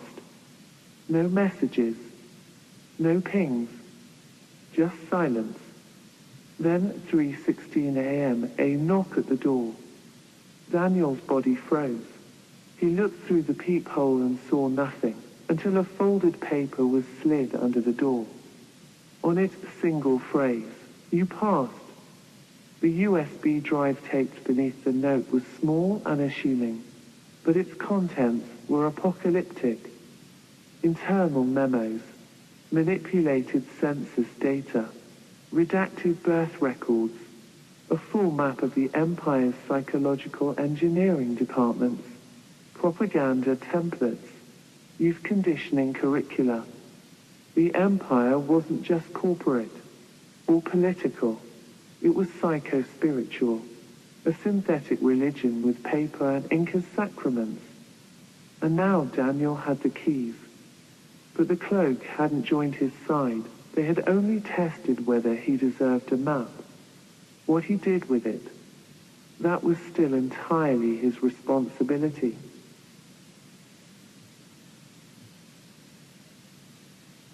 Chapter 12, The Camouflaged Hero. Daniel had stopped running miles ago. He moved now like smoke, every step planned, every corner an opportunity.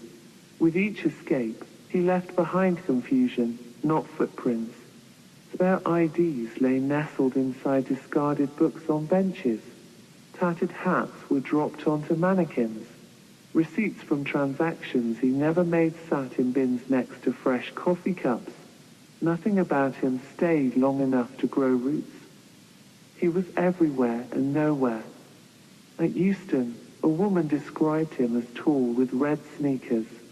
At Soho, a witness insisted he was barefoot and limping. But Daniel had never owned red sneakers, and he was never barefoot, not since Prague. Camden Market was his next canvas. It was Saturday, ripe with chaos buskers and 100 cents of spice and soap. Daniel pulled a ratty beanie low over his eyes and stopped by a stall selling anarchist badges. His hands moved quickly, trading, dropping, planting. In the pocket of a denim jacket for sale, he left a burner phone, still warm with an open call to a disconnected number. Then he spotted them, 2 plainclothes officers, poorly disguised as tourists. One of them kept checking a photo on his phone. Daniel's photo, not his real face, but one of the many he'd allowed the system to think was him. He had 2 minutes, maybe less. Daniel ducked behind a crowd surrounding a puppet show. He didn't run. Running made you memorable. Instead, he danced. Badly. Arms flailed, knees bounced. A woman in red with a nose ring laughed and joined him. Then another. In 30 seconds, they were a mob. He turned to the woman. "I'm starting a protest. Street theater. Opposing. Beige life. Want in?" She shrugged. "Sure. I hate beige." Daniel grabbed a cardboard box and scrawled down with dullness in thick marker. Others chimed in. "Make art loud. We demand color." signs raised, voices rose. When the officers pushed forward, the crowd resisted, not aggressively, but joyfully. Dancers linked arms. A man in a lion mask ruled. A child threw glitter. The exit was blocked. The plan was working. To them, Daniel was just a rogue actor. Some thought he was part of a fringe troupe. One tourist whispered, "I think I saw him in a Netflix thing." But Daniel didn't care what they thought. He cared about angles, momentum, and timing. He slipped sideways through a food cart line, exchanged totes with a vendor for £50 and a smile, and emerged wearing an apron that read "Falafel Wizard." Behind him, the officers argued with a mime. The woman in red winked at Daniel before vanishing into the crowd. He wondered if she'd ever know that her moment of rebellion had bought him 15 crucial seconds. In an alley behind the market, Daniel exhaled. His pulse was steady. His mission wasn't over, but this chapter was. The protest had vanished as quickly as it began, leaving only laughter and a few forgotten signs. Daniel picked up one. "We are the mural." He smiled. Yes, he thought, we are. To the city, he was just a strange shadow. To the authorities, a glitch in the system. But to himself, he was the camouflaged hero. It seemed like the game was just beginning.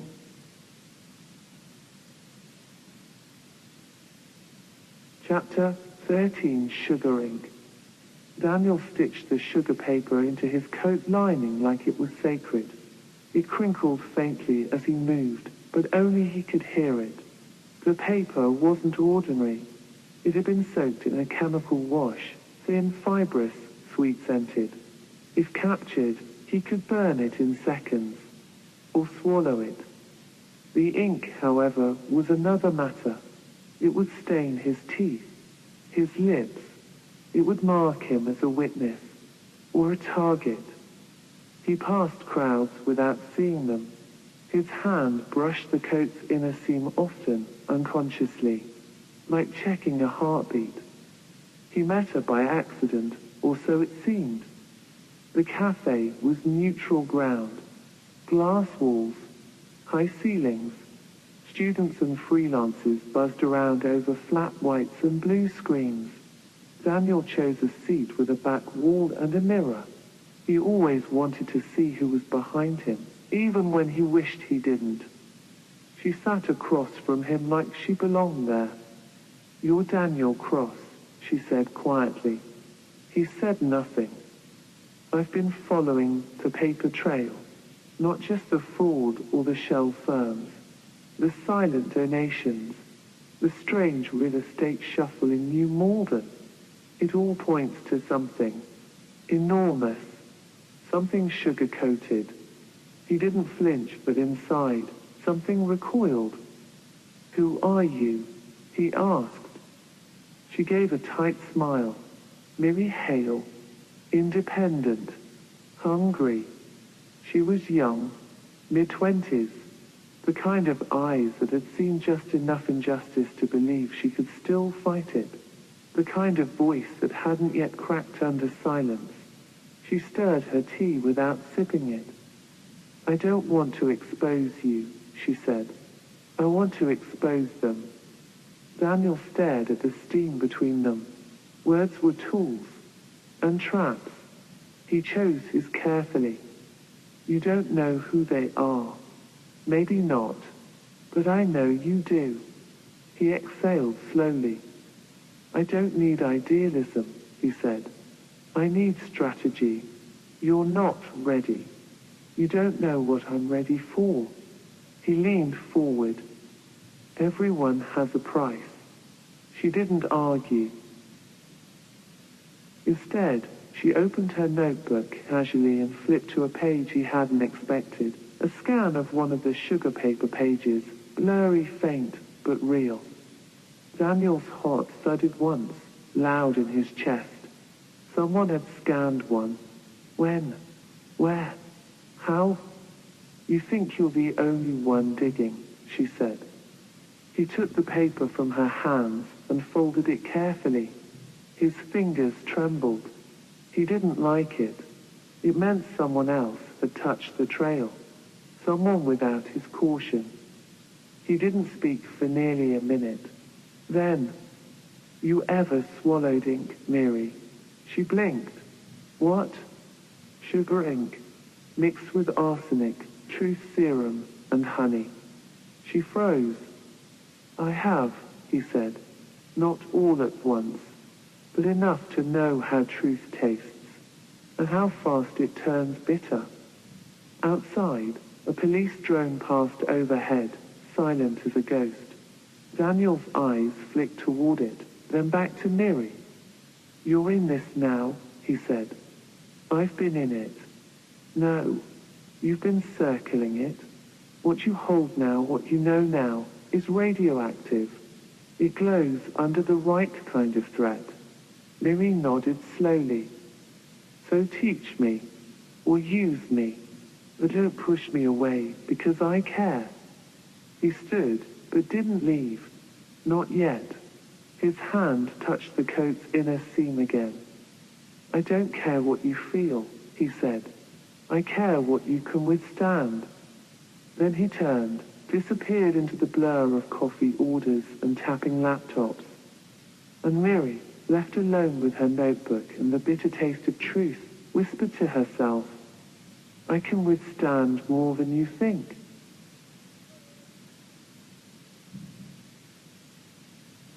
Chapter 14. False Capture. It happened in the noise. Saturday, 3:17 p.m. The shopping center was a hive, escalators whirring, pop music bleeding from shop fronts, children shrieking over ice cream. Daniel saw them too late. A reflection in the window of a shoe store, one in uniform, the other plain clothes, too clean, too focused. He didn't run. Running is admission. Instead, he dropped to his knees between perfume counters and gripped his head like a vice. He began to whisper, fast, fragmented syllables in a made-up dialect, rocking slightly. A security guard approached slowly, one hand already on the radio. Within seconds, the officers were on him. "Stay down. Hands where we can see them." Daniel obeyed. He offered them no fight. But his eyes, those eyes flared wide and vacant, as though haunted by something only he could see. In the van, cuffed and breathing shallow, Daniel escalated. He muttered numbers under his breath, twitched, blinked unevenly, giggled once, then sobbed. His wrists twisted against the metal like he was trying to melt through it. One officer sat back, uncomfortable. "You think he's on something? Maybe spice," the other muttered, "or cracked out on synthetic benzos." Daniel suddenly turned to the wall and screamed. Then silence. A long creeping silence that filled the van like gas. By the time they reached the station, the call had already been made. Section 136, the lead officer told the desk sergeant. "Psychotic presentation. Public space. He's not fit for holding." Daniel was transferred to a side unit. Clean walls, no bars. A crisis nurse named Carla asked him his name. He whispered, "Lazarus." She didn't blink. "And your real name?" He shook his head violently, then smiled. "Lazarus came back from the dead. That's enough names for one day." She wrote it down. Vitals normal. No ID. No recent wants or warrants. When the attending psychiatrist asked how long he'd been hearing voices, Daniel spoke in riddles, lines from obscure plays, fragments of broken proverbs. "Sometimes," he said, "the loudest voice is the one pretending to be silence." An hour later, After reviewing his file clean, no flags, they began to doubt. The officer who brought him in scratched his head. The CCTV from the center is inconclusive. Doesn't match the facial profile we were chasing. Too much beard, or not enough. The nurse vouched for his distress. The psychiatrist noted non-aggressive, disorganized thought patterns. Paperwork shifted quickly, fast enough to cover mistakes, slow enough to avoid liability. At 5:26 p.m., Daniel Cross was released. No charges, no ID. Misidentified. Not criminal, the report read. He left with a borrowed hoodie and a bag of donated clothing. Someone handed him a tuna sandwich on the way out. He smiled. Crooked, quiet, free. Outside, dusk fell like theater curtains. Daniel walked 3 blocks before ducking behind a supermarket and tearing the cuffs from his coat sleeve, plastic imprint still pressed into his wrists. He crouched, reached into the inner lining and checked the sugar paper. Still dry, still intact. He exhaled twice and laughed softly to himself. It wasn't joy. It was disbelief, or relief, or maybe the sound of a man who'd just fooled a dozen trained professionals by weaponizing their own expectations. He wasn't psychotic. He was strategic. They never knew. And tomorrow, someone else would make the mistake of underestimating him.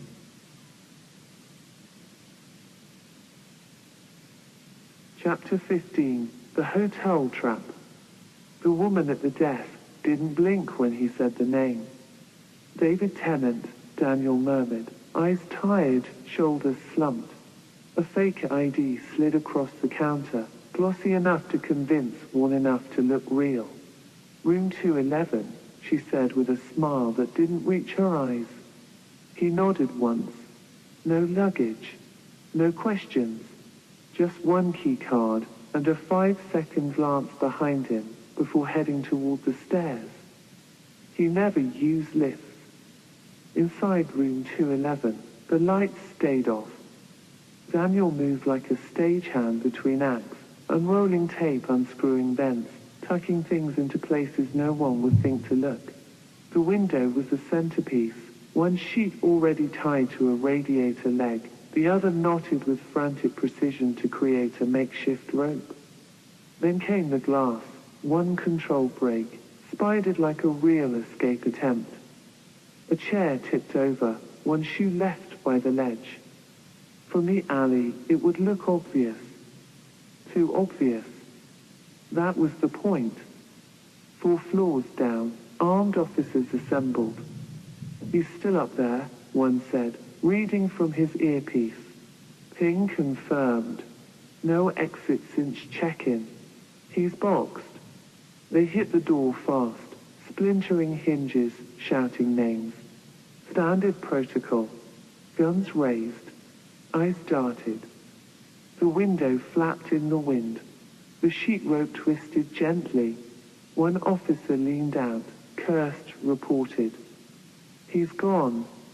2 others confirmed the scene. Chair knocked, drawer open, one toothbrush untouched. The closet door swung lazily. The bathroom fan hummed like an alibi. They cleared the room, swore under breath, called it in. Suspect escaped out the window. South alley. No visual. 10 minutes later, they were gone. But Daniel never left. He was still there. Folded tight, limbs compressed, spine coiled like a violin string inside the maintenance supply bag at the back of the wardrobe. It smelled of bleached linen and cold metal. His heart pounded against mop handles. Sweat glued his shirt to his skin. He didn't move, not when they burst in, not when boots paced inches from the door. He breathed through a straw woven into the scene. Silence, then shouting, then silence again. Time passed differently in hiding. It flattened. Minutes stretched like syrup. He counted seconds, sounds, shifts in weight. 2 hours, maybe 3. Then finally nothing. At 2:13 a.m., Daniel emerged. Every muscle screamed. His legs trembled like scaffolding, but his eyes sharp, alive. The bag zipped shut behind him, as if sealing a coffin. The sheet still swayed at the window, a perfect decoy. He chuckled once, hoarse and dry. They always looked where the story told them to. Daniel was the space between explanations, the pause after a lie that no one questions. He opened the closet, took the backup phone taped behind the top shelf, and dialed once. A voice answered. Did they fall for it? Daniel smiled. They jumped out the window for me. Then he left through the service lift. Tomorrow's headlines would talk about a fugitive slipping through a hotel window like a ghost. But Daniel crossed. He never left the room.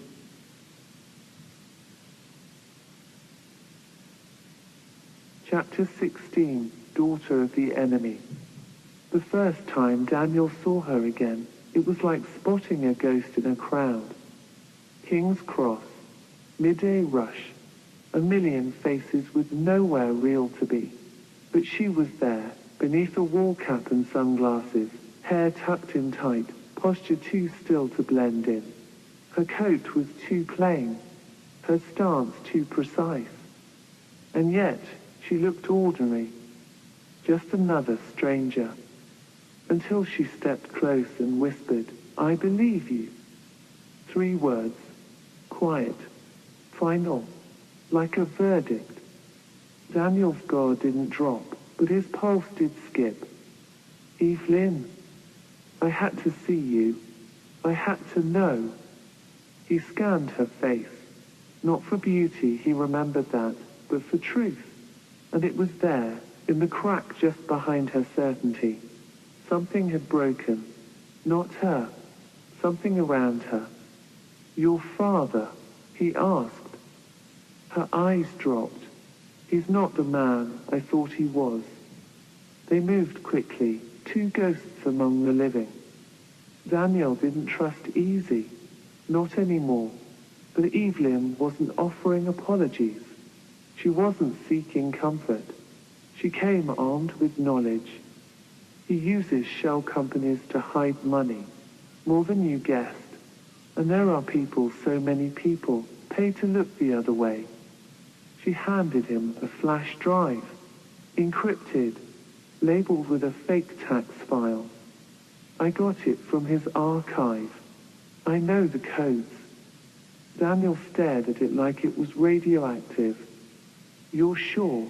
He asked. I was raised in his empire, she said. I know where the rot is deepest. For a moment, he remembered the way she used to laugh in the kitchen, barefoot reckless, painting walls with impossible colors. That version of her was gone. What stood before him now was sharper, stripped of illusions, weaponized. They booked a safe house that night, bare concrete, no cameras, paid in cash. Daniel sat by the window. Evelyn sat by the maps. Together, they traced routes, lines between cities, between drop points, between pockets of resistance. She had brought disguises, wigs, uniforms, makeup palettes meant to erase identity. You learned fast, Daniel said. I grew up in a house of lies. I was already trained. He didn't ask what it cost her to betray her father. He didn't need to. It was in the way she avoided her own reflection. Instead, he handed her a passport with a false name. She didn't blink. Cassandra Holt, he said. Background, translator. Travels light. Thinks in 3 languages. Evelyn smirked. That'll be fun. They practiced identities like dialogue. Her accent shifted. Her posture changed. She walked differently, stood differently. Daniel watched, impressed but cautious. What if he finds out you flipped? He asked. He won't. And if he does? She met his gaze, eyes steady. Then I finish what I started. Silence stretched between them. He didn't tell her how much that meant. Didn't say how much trust weighed heavier than bullets in his world. Instead, he showed her the map. This leg here, he pointed, is dangerous. Surveillance zones, drones, 2 military checkpoints. So we go under. There's a tunnel, he nodded. Old railway. Collapsed halfway, but if we crawl, I'm in. Just like that. She was no longer just a wife. She was a co-conspirator. At 3:47 a.m., they packed light. 1 bag each. Essentials only. Sugar paper documents in one lining, burner phones in the other. Evelyn slipped on a courier's jacket and mirrored Daniel's neutral walk. He glanced at her once, mid-step. Why now? He asked. Why believe me now? She didn't stop walking. Because I finally listened to the silence between my father's words. Daniel didn't answer. He didn't need to. They were past words now. They were in the quiet space where revolutions begin, between trust and betrayal, love and war.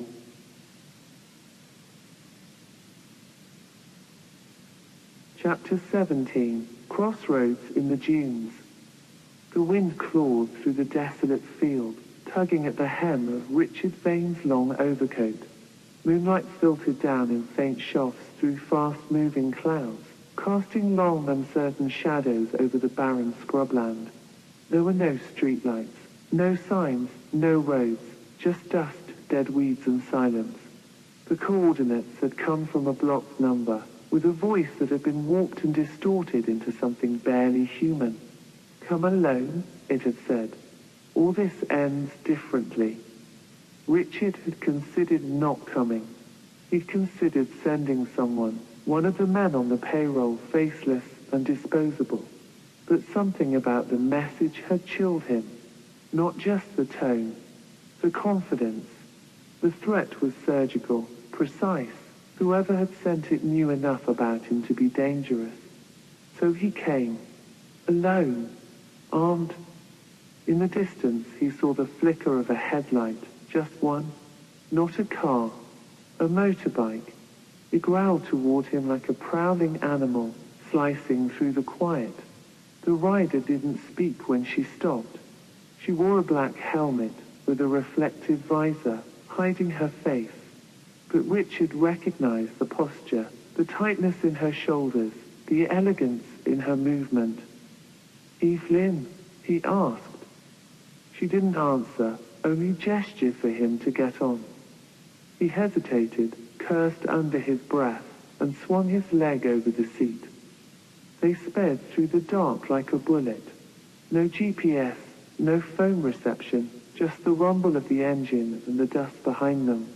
After 10 minutes of weaving through narrow dirt tracks and between scrub-covered hills, the barn emerged like a memory grey abandoned, crouched against the night.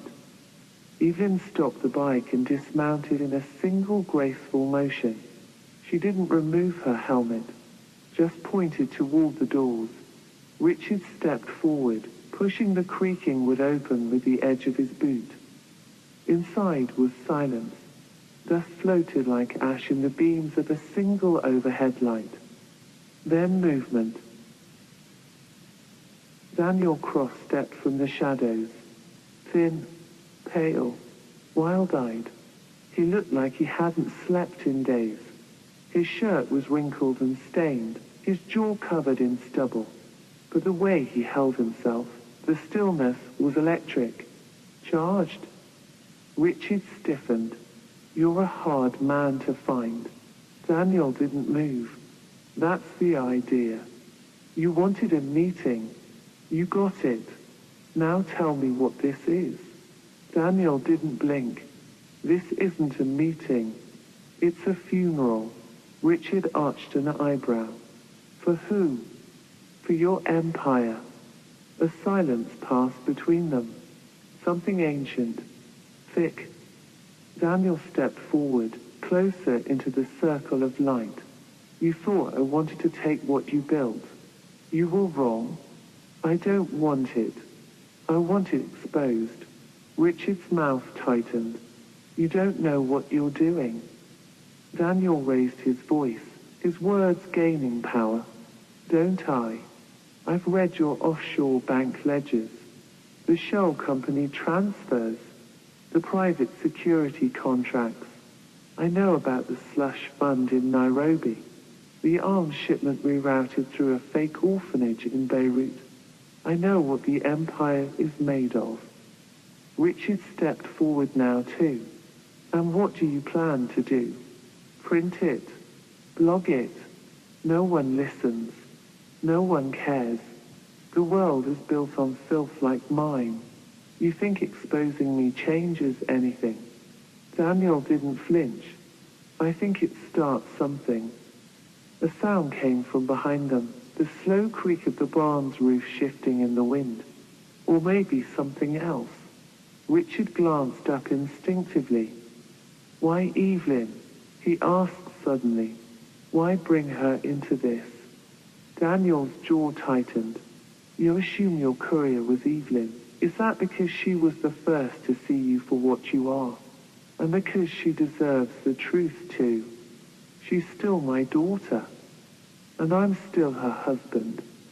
The words hung there, sharp as glass. You know what happens next, Richard said. Yes, Daniel replied. You lose.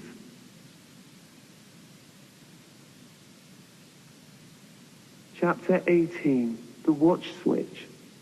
The barn door groaned again as a gust of wind rattled it in its hinges, but inside, the air was still. Richard Vane stared at his son-in-law with cautious detachment, like a chess grandmaster studying a volatile opponent. He didn't speak again, didn't blink. His hands remained by his sides, but one could never be sure with Vane. He was a man who had trained his body and voice in the art of silence, a predator in a bespoke suit. Daniel broke the stare. He turned to the nearby support beam and took a deep breath. Then he walked over to a rickety table by the far wall, unzipped a small canvas bag, and took out a heavy object wrapped in an old red scarf. He laid it down on the table carefully, like a surgeon unwrapping a heart. Richard watched, expressionless. Daniel unwrapped the cloth to reveal a nearly identical designer wristwatch. Same titanium band, same bevel crystal, same etched logo on the back plate. It was the same model as the one Richard wore. What is this? Richard asked. Daniel turned calmly. Security. Before Richard could answer, Daniel stepped forward and grabbed Richard's left wrist in one clean motion. Richard instinctively resisted, but Daniel was already in control. With swift precision, Daniel tore the designer watch from Richard's arm. Careful, Richard growled. That's a limited series. I know, Daniel replied coldly. I stole the specs from your Geneva vendor 3 months ago. Then, before Richard could stop him, Daniel slammed the watch down against the wooden beam beside them. Once, twice, 3 times. It cracked, then shattered. Tiny gears and springs burst out like seeds from a crushed pod. Richard flinched. You've lost your mind. No, Daniel said, retrieving the look-alike watch from the table.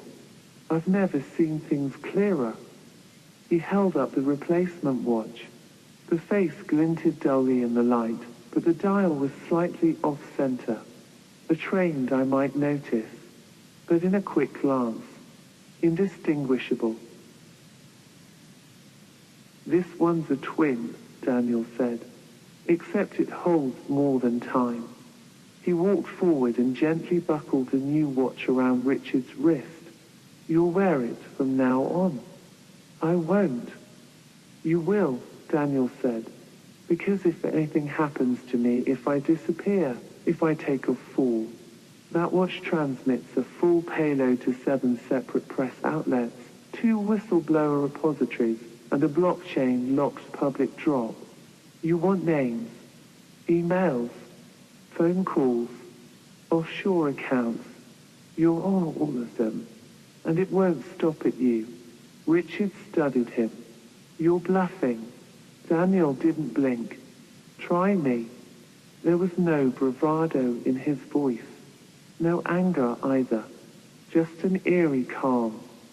Richard took a step back, inspecting the watch now like it might burn him. You've risked everything.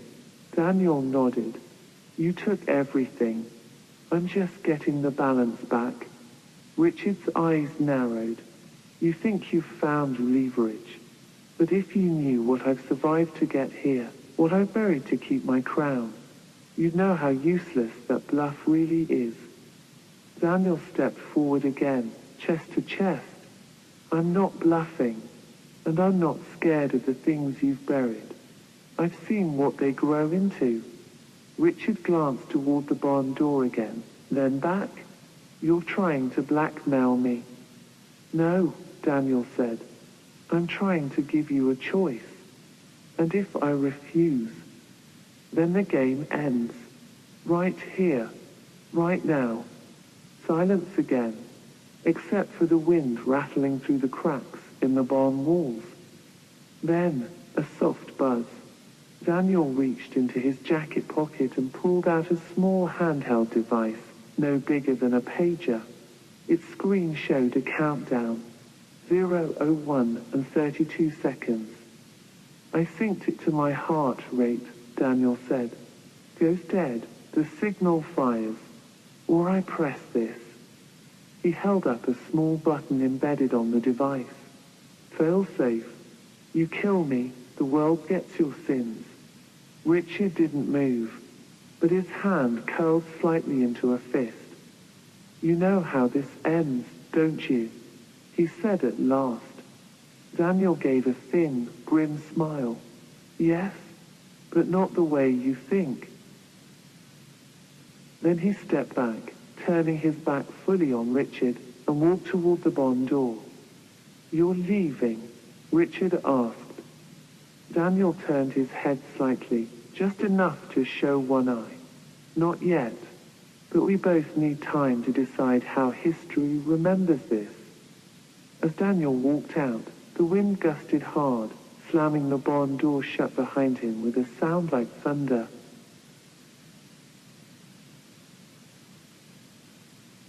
Chapter 19, The Gun and the Choice.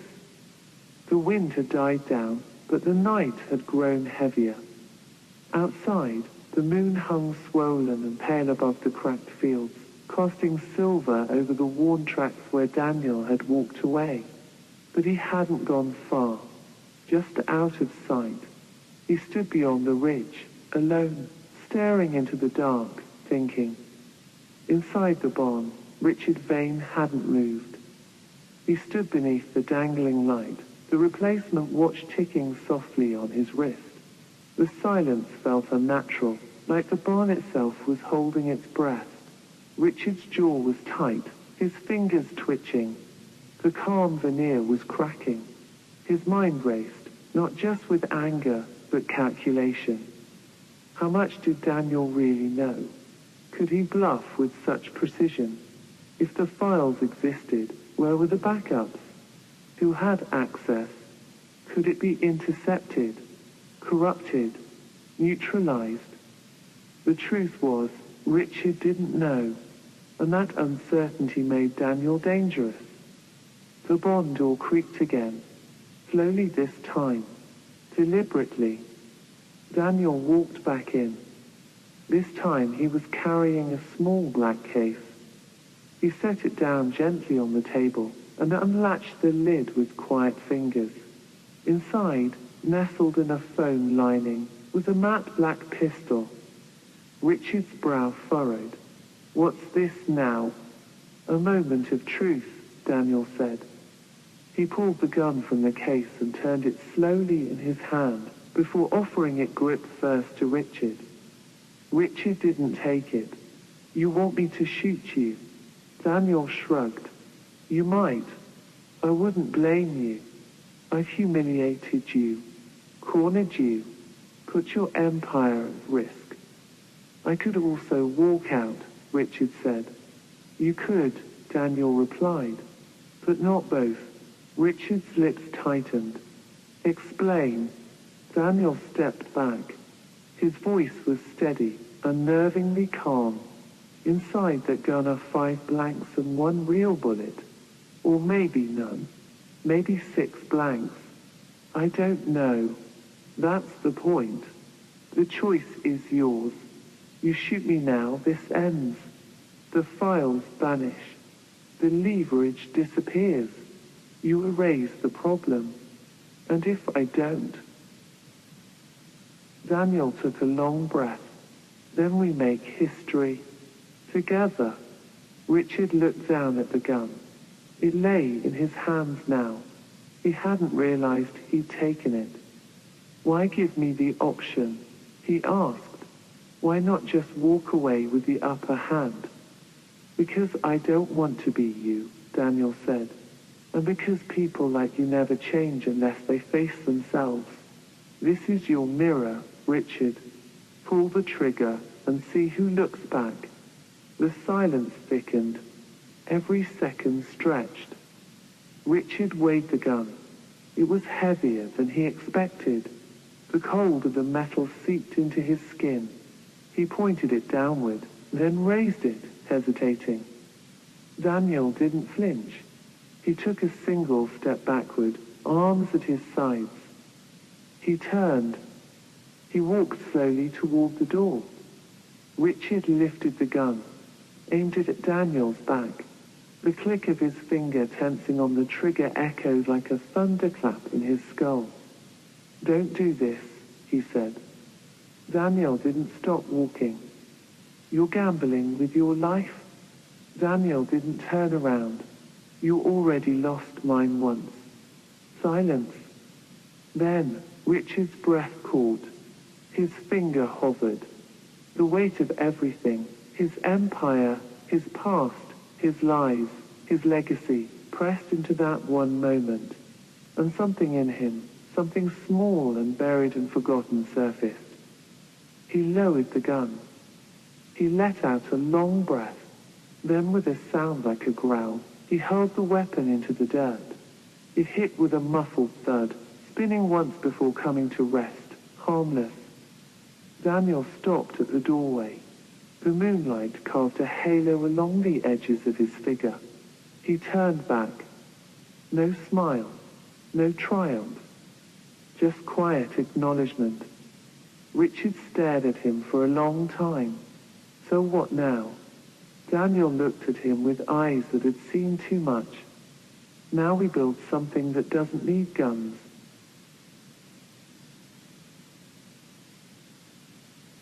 Chapter 20. The Restaurant Sting. The violinist played a soft tango in the corner, notes curling through the air like smoke. Crystal chandeliers refracted golden light across polished wine glasses, and the silverware glimmered with quiet menace. The restaurant, La Palais d'Or, was the kind of place where billionaires ordered wine by nodding and asked for menus only as a formality. The kind of place where discretion was not just expected, but enforced. Daniel Cross sat alone at a table for 4. His black suit was understated, almost modest in this environment. No tie.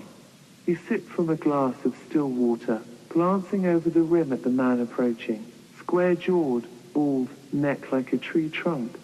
The coat he wore didn't quite fit, which meant it wasn't his. Daniel smiled politely. Mr. Cross, the man said in a low voice. You're coming with me. I just sat down, Daniel replied. You don't want to try the duck. The man didn't smile. Instead, he reached forward with slow deliberation. lifting Daniel's coat from the back of the chair. He turned it over in his hands, frowning slightly as he felt the weight within the lining. He found it.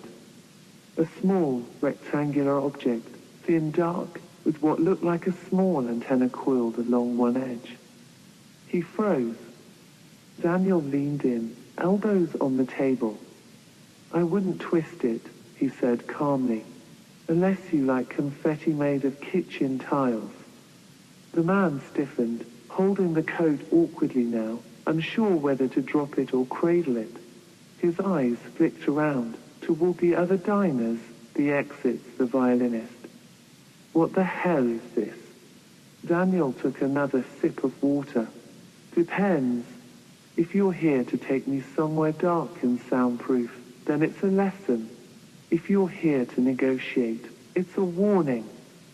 The man's hand twitched. "Relax," Daniel said. "The real one isn't here." The man blinked. "The real what?" Daniel leaned back, voice smooth. "The real explosive. That's just a weighted dummy.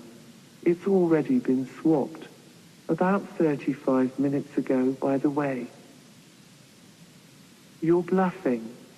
Daniel tilted his head. "Then why are your fingers shaking?" The henchman glared, trying to look composed, but he placed the coach gently back on the chair and took a half step back. "I want to see it," he said. "The real one." Daniel glanced at his watch, then at the empty chair beside him. "You'll have to wait. It's currently sitting in the kitchen freezer, wrapped in linen, near the gelato. You're insane." "No," Daniel said. "I'm just good at misdirection." The henchman didn't speak. He took out a phone from his pocket, muttered a few coded words, then tapped the screen. A moment later, he nodded slightly. His backup had found it. A compact, military-grade block wired with redundant triggers, tucked in behind frozen pasta trays. Daniel had placed it carefully, so it wouldn't activate unless tampered with or exposed to heat. The man looked shaken now. "I didn't come here for theatrics," he said. "Vane wants you gone." "I know," Daniel said. "He's wanted that for a while. But this," the man gestured broadly, "a public stunt in a place like this." Daniel stood now, slow and deliberate. "This isn't about stunts. This is about pressure. This city, this empire, is built on silence. Bribes, threats, hidden rooms. But the moment you create noise, the whole thing starts to crack. And this noise," Daniel looked him in the eye, "this noise is just the beginning." Behind them, the maitre d' was pretending not to notice, but his eyes were locked on the table. The violinist played louder, a nervous, tremulous vibrato in his chords. The man stepped forward again. "Do you think this makes you untouchable?" "No," Daniel said. "It makes me unpredictable."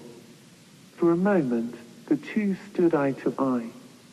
Then a phone rang. The man answered, listened. His expression didn't change, but the line in his brow deepened. He ended the call without a word. Daniel watched. "Bad news. The court date. It's still on." Daniel nodded. "Of course it is. And they're expecting a spectacle." Daniel's eyes glinted. "They'll get one." The man's jaw clenched. "What are you planning?" he asked. Daniel shrugged. "Let's just say, the system is overdue for a detonation. Whether it's loud or quiet depends entirely on how honest everyone decides to be." He reached for his coat. The man blocked him. "I'll carry it," he said. Daniel smiled. "Suit yourself." He turned and walked toward the exit, the man trailing behind with the weighted dummy. A silent procession, under crystal lights and whispered glances. As Daniel stepped outside, the air hit colder than expected. He exhaled slowly, watching the vapor curl like smoke from his lips. Tomorrow would be the court hearing.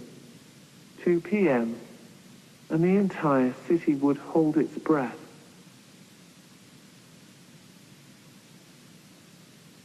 Chapter 21, Rehearsing Justice. The conference room at O'Connell and Blake was sterile, thick with tension and recycled coffee. Around the oval table sat Daniel's closest allies, the legal team handpicked for their brilliance and discretion. Strategists, junior associates, and a former judge-turned-consultant. Daniel himself paced slowly, reviewing notes on his tablet. The mock trial was about to begin. Over the past 2 weeks, they'd run through every conceivable scenario: hostile cross-examinations, surprise witness affidavits, procedural traps. Every question Daniel might face, every smear or planted fact waiting to be deployed. But this wasn't just practice. It was war by proxy. His lead attorney, Maya Sanchez, stood up to play the role of the chief prosecutor.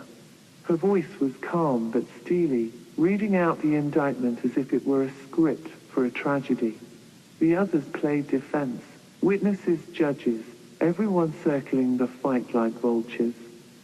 Daniel took his place at the defendant's table, heart pounding. Halfway through the first round, the tension broke unexpectedly. Elliot, Daniel's trusted financial expert, dropped his glasses and slid his chair back sharply. "I can't do this," he whispered, voice cracking. "It's too much." The room froze. Maya lowered her script, eyes narrowing with concern.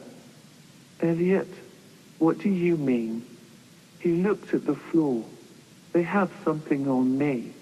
Something I buried long ago. I thought it was dead." Daniel felt a cold wash of dread. "Blackmail?" Maya asked gently. Elliot nodded, barely able to meet their eyes. "If this leaks, it'll ruin me. Ruin all of us." Daniel took a breath, forcing calm.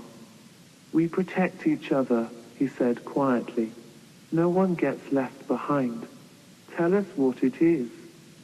The revelation came in fragments. Years ago, Elliot had helped cover up a questionable transaction in one of the Empire's subsidiaries, not knowing the full scope, but enough to implicate himself. Someone close to the Empire had resurrected this shadow and was threatening to expose him unless he sabotaged Daniel's defense. The mock trial resumed, but the air had changed.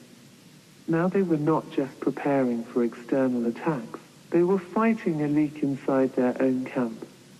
Maya shifted tactics, calling on Daniel to respond to accusations of obstruction and complicity.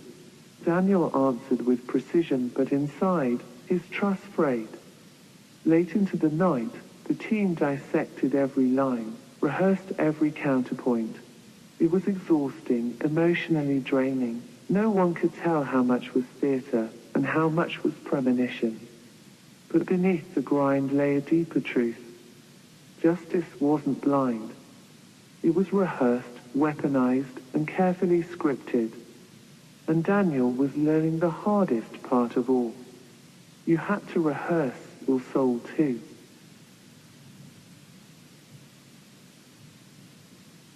Chapter 22, 2 p.m. court detonation.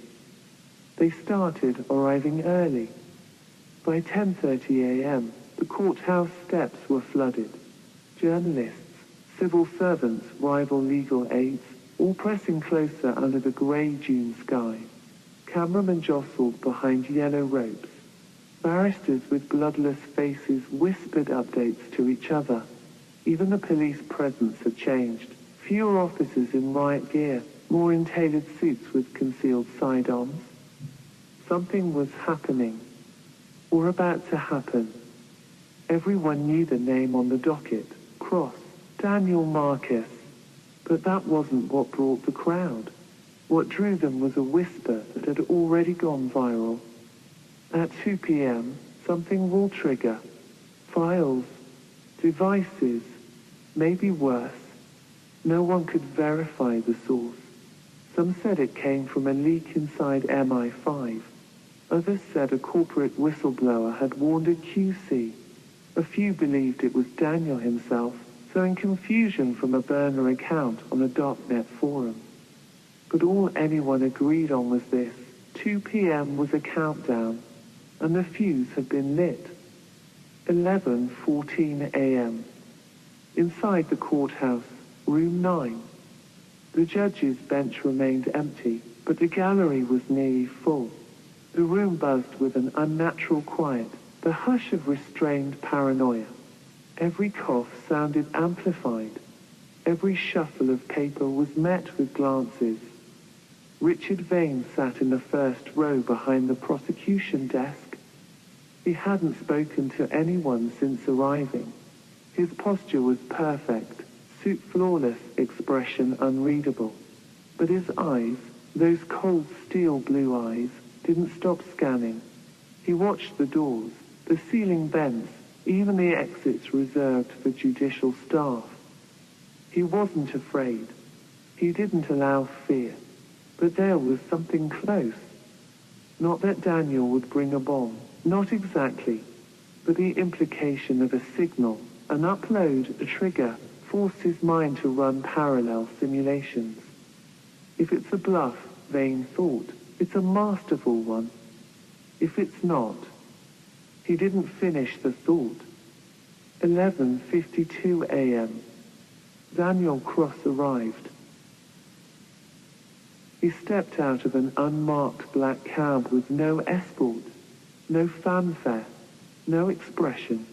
Dressed plainly, pressed shirt, dark jacket, no tie. In his left hand, a small black case. The guards at the entrance shifted instinctively. One reached for his comm. Daniel paused, held up his hands. No metal, he said simply. One guard moved to pat him down, hesitated at the case. It's a laptop, Daniel said. No explosives. Feel free. They opened it. Just a battered terminal. One USB port taped over. No Wi-Fi adapter visible. No power brick. No mouse. Just a screen and a keyboard. The guards exchanged looks. He's clean, one said after a moment. Daniel walked past the checkpoint and didn't look back. 12:13 p.m. Judge Sarah Eames entered her chambers. She had reviewed the case files thrice. Nothing about the charges added up. Daniel Cross was being indicted on a fraud technicality tied to a shell company that had never actually transferred money. The prosecution was wafer thin. No material harm. No public loss. Just optics. She knew optics. She also knew Richard Vane's name wasn't supposed to be on any official court documents, and yet he was here in person. She called her clerk. Call every known judgment Vane's companies have been linked to in the last 5 years, she said. Unredacted. Now. 12:48 p.m. A van parked nearby, unmarked. Inside sat 2 men in tactical gear. On a monitor, biometric readings. One labeled Cross Daniel, the other subject Zeta, a known hacker for hire. You think he'll trigger it in the courtroom? One asked. No, the other replied. He'll let the court do it to itself. They watched the pulse readings. Daniel stayed even, never spiking. Calm. Too calm. 1:17 p.m. Prosecution argued for delay. A young barrister from Crown Prosecution stood, dry-voiced.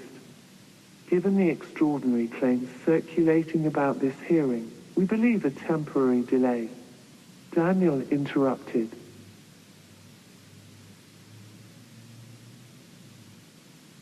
Your Honor, he said, rising calmly, I object to the prosecution citing social media rumors as a reason to delay my trial.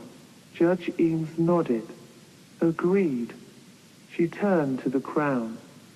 Unless you have evidence of a credible threat, we proceed. The barrister hesitated.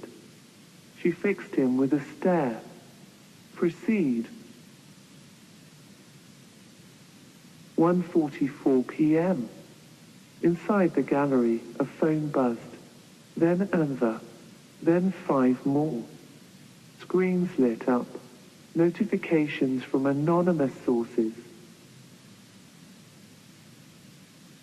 Countdown, 0:15 and 47 seconds. Watch the feed. Listen closely. Truth is not delayed. Some phones froze.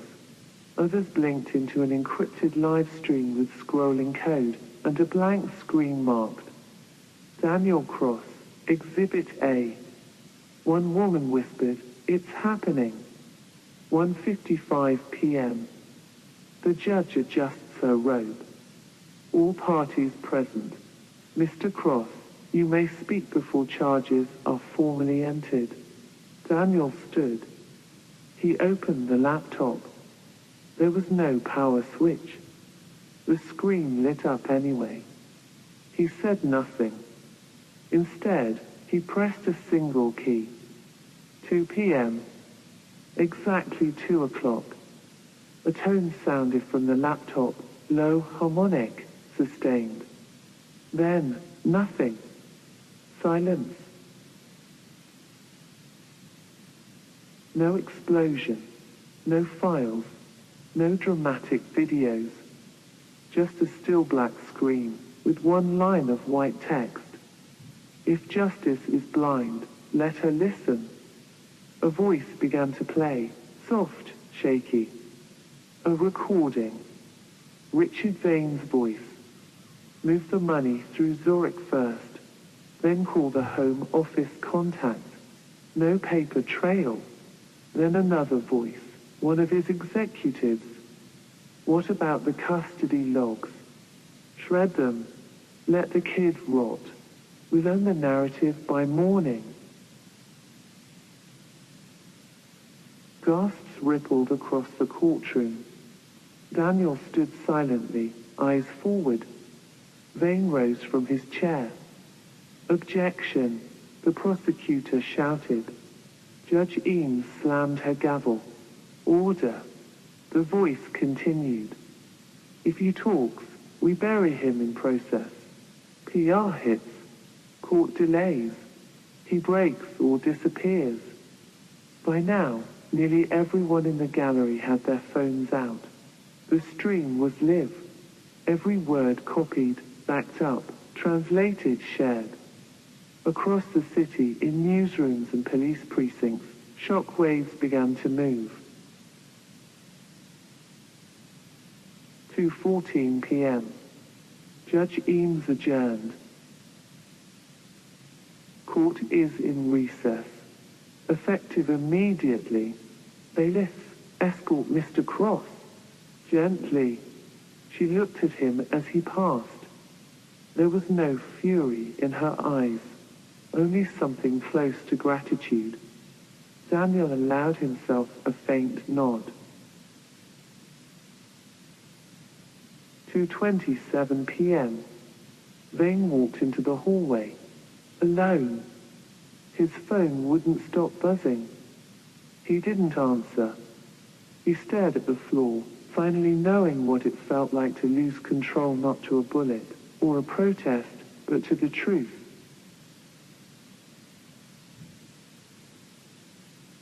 Chapter 23, The Advocate's Chamber.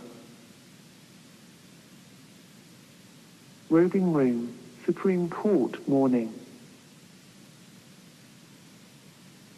A silent hum. Wig boxes, hanging robes, polished shoes clicking on marble. Daniel Cross, suppressed eyes steely, opens the door without knocking. A chamber of barristers mid-prep. Conversations hold. Daniel quietly to the room. I know what you did last April. Pauses, scans the room. And you. Turns. And you. Gasps. Nervous chuckles. Silence. Some freeze. Others exchange glances. One barrister steps forward. Sir Miles Bennet, 60s silk thunderous presence. Sir Miles, you're not supposed to be here, Mr. Cross. Daniel, neither were they. Not at that meeting. Sir Miles stiffens. Several barristers shift uncomfortably. INT, robing room moments later. Daniel walks slowly around the room. Daniel, last April, City Club, private lounge, gentleman's protocol violated, 5 advocates, 1 retired judge, 3 consultants, and a sealed briefcase. He stops at a coat rack, fingers a robe. You call it tradition. I call it obstruction. Silk number 2, woman 40s, nervous. You've got no standing to accuse anyone of anything. Daniel, but the court will give me standing. After today, Daniel has a flashback of an INT. Private lounge, night April 8 months earlier. Cigar smoke. Porting crystal. A red leather briefcase slides across a mahogany table. Retired Judge Fisk lifts the flap. Inside, sealed envelopes with initials. One advocate leans in. Advocate OS. So the inquiry will disappear. Judge Fisk, sipping port. What inquiry? Laughter, toasts, shadows. Back to present INT. Robing room. Daniel stands by a window. Daniel. The bribe wasn't the envelope. It was the silence after. A younger barrister, Jacob Wyatt, 30s, steps forward. Wyatt, why are you doing this? You're risking disbarment. Daniel, I'm not here to belong. I'm here to reveal. Hallway outside robing room, moments later. Murmurs carry out the door. Daniel exits slowly. Wyatt follows him out. Wyatt, listen, not all of us were there. Daniel, then you'll be in the clear. Sharply. Tell the truth when it counts. INT, courtroom minutes later. Judges filing in. Public gallery tense. Daniel, unrepresented, stands tall at the defendant's bench. Across the aisle, silk barristers shifting uneasily. From the gallery, Daniel's wife Miriam watches with clenched hands. Journalists scribble. A clock reads the charges. Court clerk. Cross v. Crown and Counsel, allegations of systemic interference. Gasps ripple again. Sir Miles tightens his jaw. INT. Courtroom, later. Daniel addresses the bench. Daniel, my case today isn't just against false evidence. It's against a culture, a secret architecture beneath the robes. Judge Barrett, 60s stern. Mr. Cross, we are not here to entertain conspiracies. Daniel, no, Your Honor. You're here to weigh proof. He lifts a file, tabs marked, notes carefully cross-referenced.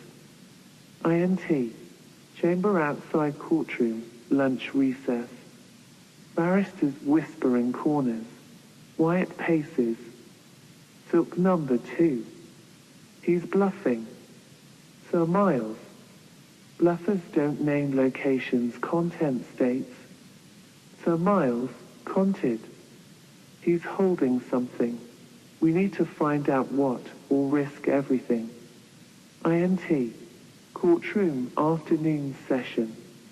Daniel calls his first witness. A nervous legal assistant takes the stand. Leona Gray, 28. Leona. I was told to shred the memo. Twice. Daniel. And who told you? Silence. She looks across the courtroom. Eyes meet Sir Miles's.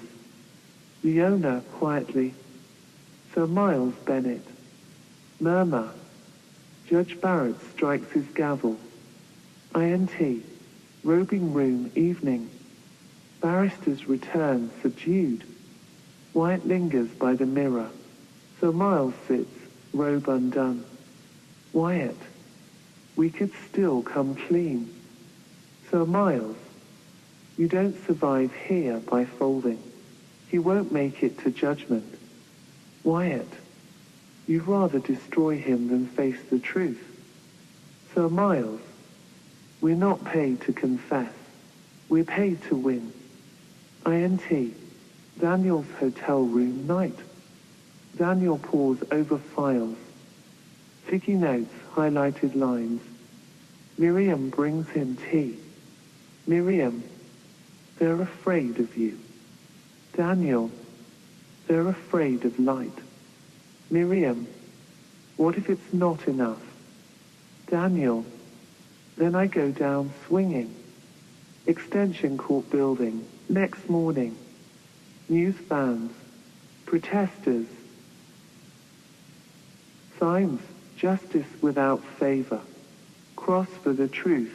Daniel walks up the steps. Alone.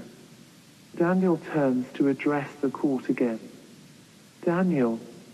There's a phrase carved in the stone outside. Fiat justitia rort caelum. Let justice be done though the heavens fall. He locks eyes with Sir Miles. Daniel. I came to shake the heavens. Daniel. And I'm not done yet. INT. High Court Day. The courtroom is heavy with silence. The prosecutor's voice echoes faintly as they close. Prosecutor. A mind unraveled, deranged, delusional. We are not here to judge motive, only the act. And Mr. Cross acted with madness. Daniel Cross, seated motionless, pale, gaunt, but his eyes alert, not broken, waiting. The judge clears his throat. Judge, this court stands ready to proceed unless further submissions are raised. A whisper, barely audible, from the public gallery, a tremor in the quiet. Voice, that's not who he is. Heads turn, the whisper has legs. A lone figure rises. The teacher, Miss Grant, mid-50s. Wiry, dignified, nervous but resolved. Miss Grant, Your Honor, may I speak? Gasps ripple through the gallery. Counsel frowns. The judge raises a hand. Judge, on what grounds, madam? Miss Grant, I taught Daniel for 3 years. This portrayal, it isn't just wrong, it's unjust. A pause. The judge allows it. She describes Daniel in school, mentoring others, staying late, his uncanny composure under pressure. Miss Grant, conted. He's not deranged. He's brilliant and wounded, but never delusional. Daniel has a flashback of himself mediating a playground fight, resolving it with grace, then crying alone behind a shed. The priest stands next, Father O'Donnell. Tall, grave, collar slightly askew. He steps forward uninvited. Father O'Donnell, if the court will hear me too.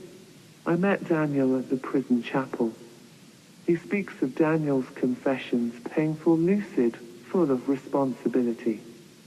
Father O'Donnell. He never blamed others. He never asked for mercy, but he asked me to pray that truth, not vengeance, would survive him. The courtroom stills. Mr. Patel, a civil servant, rises next.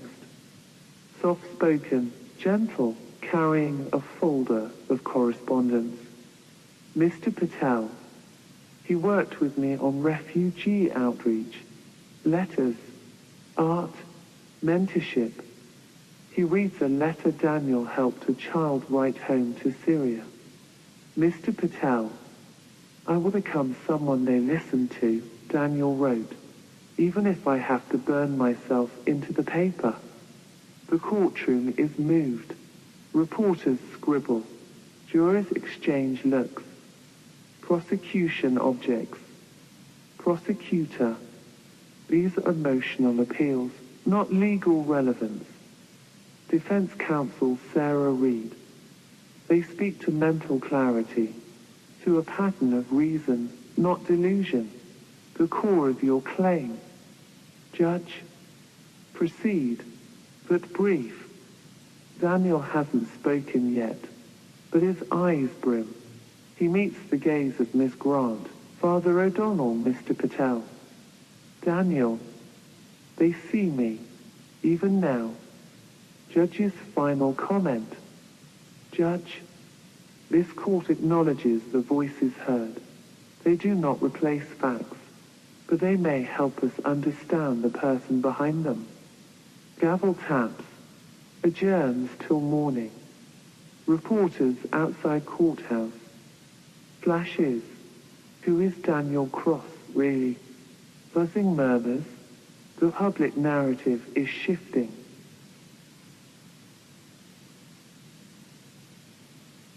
Chapter 24. The final fold. Courtroom, next day. Daniel rises. Alone. Calm. In his hand, a single fragile sheet of sugar paper. Silence again. You could hear a breath crack. Defense counsel Sarah. Do you wish to read your statement? He nods. Steps forward.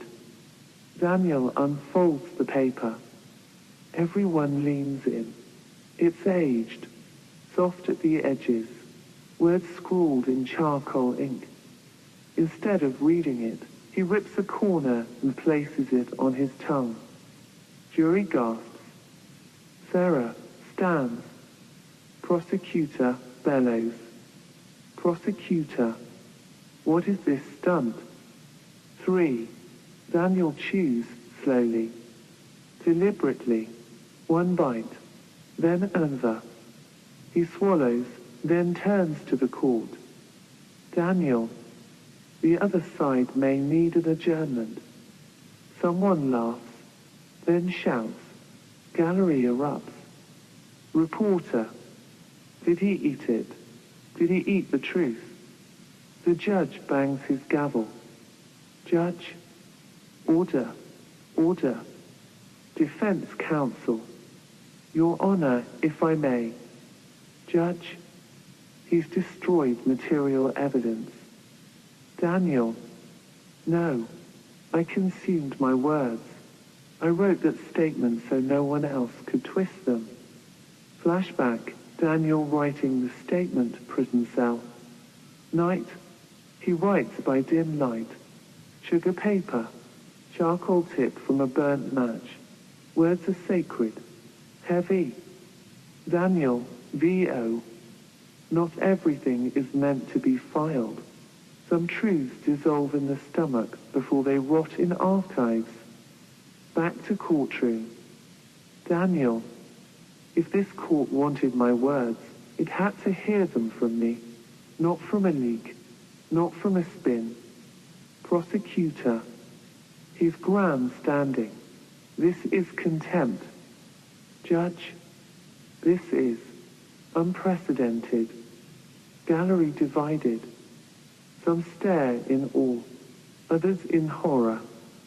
A team murmurs, he's like a prophet. Whispers spread. Paper man. Phones flash. Tweets go out. 8. Defense motions for recess. Sarah. Your Honor, we request an adjournment to allow for clarity and further examination of Mr. Cross's mental state. Judge with restraint. Granted. We resume at 10 a.m. tomorrow. No transcripts will be released until this matter is reviewed. Gavel slams. Media outbreak. News reports. The paper man who ate the truth. Satirical cartoons. Opinion pieces. Genius. Madman. Martyr. Hashtags. Hashtag paper man. Hashtag truth devours. Hashtag Daniel. Cross. 10. INT. Holding room later. Sarah sits with Daniel. Sarah.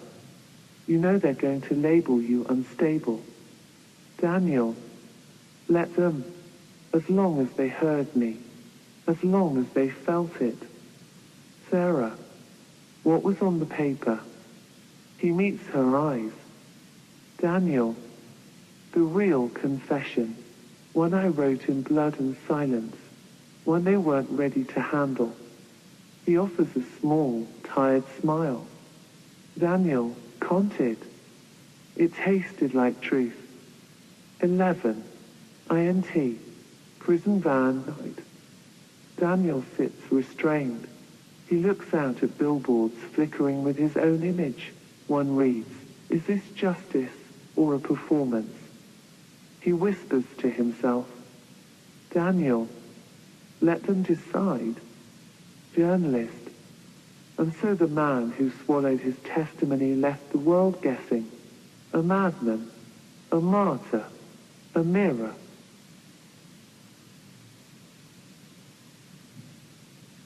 Chapter 25. It's all on your watch. The courthouse emptied like a slow wound, bleeding robes and murmurs down its steps. Reporters loitered like seagulls circling the remnants of a meal, but even they had begun to drift toward taxis and takeaway coffee. The air tasted of damp stone and public secrets. Daniel emerged alone. No handlers, no reporters trailing him, no God beside him. Just a man in a threadbare coat, clutching silence like a shield. The storm had passed, for now, but the sky remained heavy with consequence.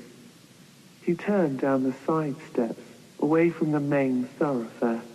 He moved like someone half expecting to be tackled by a headline, but too tired to run from it anymore. That's where Richard was waiting. Beneath the wide arch of a pillar, tucked just out of sight, Richard Vane stood motionless.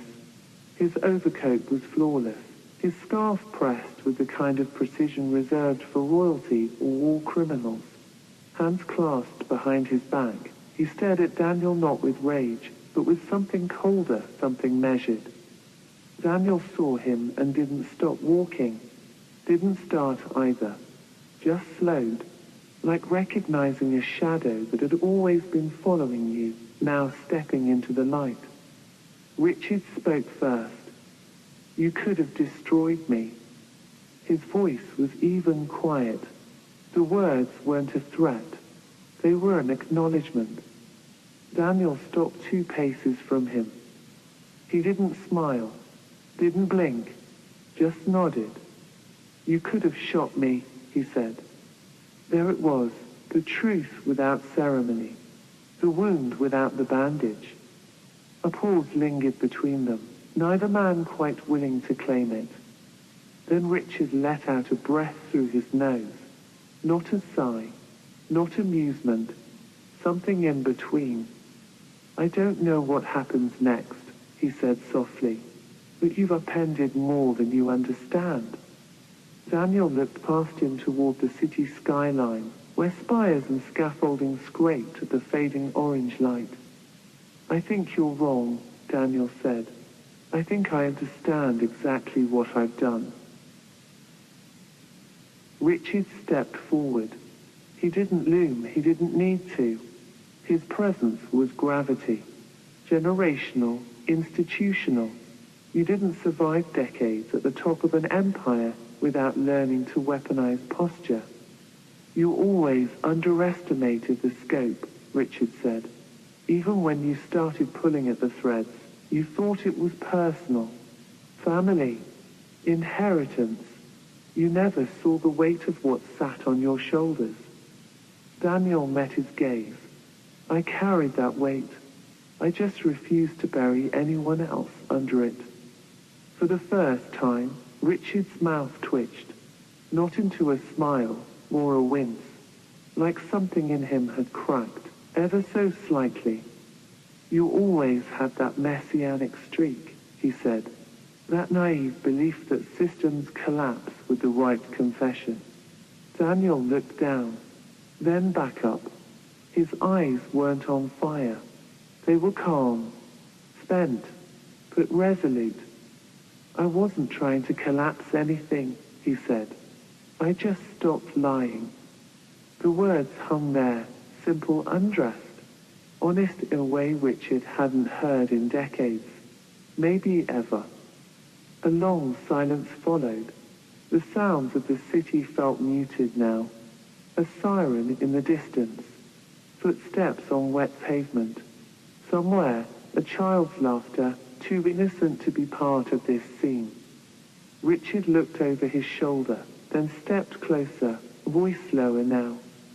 I've kept your name off things you don't even know exist, he said. Cleaned up after your defiance. Protected you. You think you've pulled back the curtain, but there's another curtain behind it. Then another. Daniel studied him.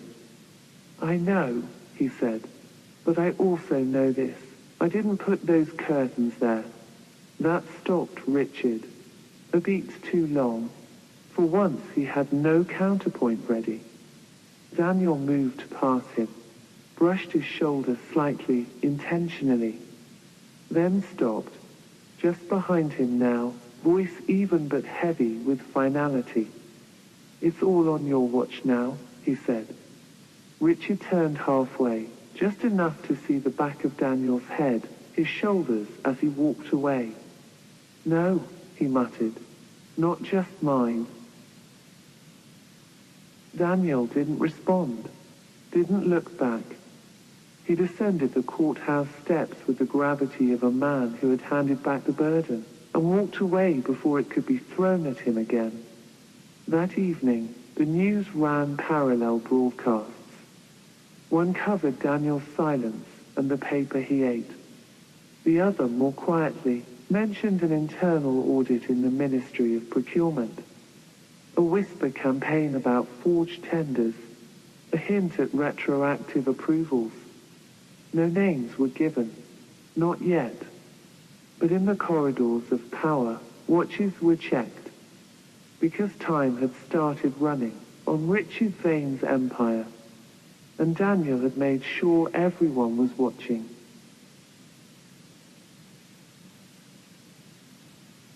Chapter 26, Empire Redeemed. Weeks passed, not in flames or headlines, but in whispers and slow erasures. There were no grand resignations, no thunderclaps of justice. The empire Daniel had exposed did not collapse like a toppled statue. Instead, it bent, shifted, disguised its wounds beneath a reshuffling of power. The fixers and architects of corruption, the men in tailored suits who once brokered silence for sport, began to vanish from view. One by one, they reappeared in unexpected places. A former lobbyist now sweeping floors in a retirement home. An ex-minister working night shifts at a freight terminal in Wales. The enforcers, once bodyguards in Armani, now parking attendants or ferry clocks or baristas with eyes too alert. Not punished, but replaced. Their old desks occupied by names unknown to them. Names who had waited too long in the shadows. A quiet rotation. An informal exile. The empire did not fall. It transformed. In a high-rise flat above the Thames, Richard Vane sat in a chair that had once belonged to his father, staring at a flickering screen. The television buzzed with late-night archival footage, black and white hearings, old debates, images of himself at 35, waving to cameras and mouthing platitudes that once passed for leadership. He watched himself make a promise he never intended to keep. He watched crowds cheer for him, back when he could still command a room with a gesture. He watched and said nothing. The room around him was quiet now. No assistants, no secretaries. His phone rang less. Some old contacts had stopped replying altogether. Others only spoke in clipped tones, wary of being overheard. His empire had not crumbled, but its teeth had dulled, and its voice now cracked when it tried to roar. On the mantel was a single envelope. No stamp, no return address. Inside, a photo. Daniel, standing in a crowd, jeans and a coat, smiling not directly at the camera, but somewhere beyond it. Candid, unaware, his expression was not victorious. It was quietly free. On the back of the photo, in fine ink, only 4 words. Still watching, still free. There was no signature, none needed. Richard placed the photo on the table beside him. He leaned back, closed his eyes, and for the first time in a long time, did not reach for a remote or a drink. He simply sat with it. Evelyn had left 2 weeks earlier. No grand exit, no shouting, just a soft farewell, a packed suitcase, and a note that read, "We all have to choose who we become next." She never said where she went. Richard did not ask. He knew. Elsewhere, Daniel walked unrecognized through a bustling market. The air was rich with spices, steam, and the scent of frying bread. Children darted past his legs. Vendors shouted over one another in half a dozen languages. Here, no one cared who he was. He had become invisible by choice, not necessity. He bought a basket of oranges, handed over too much money, and waved off the change. When a man bumped into him and mumbled an apology, Daniel smiled and said, "Don't worry, happens all the time." And it did. He wasn't famous. Not really. His image had never trended. No biography had been published. There was talk, sure, whispers of the paper man, of a courtroom act that blurred sanity and brilliance, but the world had moved on. Other stories had risen, other heroes, other scandals. But he knew. He knew that somewhere decisions were being made differently now. Contracts read more carefully, papers shredded less frequently. A new kind of watchfulness had crept into the corridors of authority. Not revolution, no, just awareness. And sometimes it was enough. One afternoon, Daniel returned to a rented flat above a bookshop and found a letter slid under the door. Unmarked. Inside, a list of dates and initials. Some were already crossed out. At the bottom, 3 words. "You're not done." He read it twice, folded it neatly, then lit a match and watched it curl to ash in a metal tin. He made tea, sat down with a battered notebook and began to write, not manifestos or speeches or legal challenges, just names. Stories that had yet to be told. In another part of the city, a mural appeared. No fanfare, no artist's name. It showed a faceless figure holding a sheet of paper to their chest, one corner bitten off. The caption beneath, "The truth digests slowly." Within hours, someone had painted over it. Within days, it was repainted, larger. No one claimed credit. No one needed to. And somewhere on a quiet road, in a country not so far from the one that forged the empire, a man named Daniel Cross walked beside a river, alone, at peace, still anonymous, still free.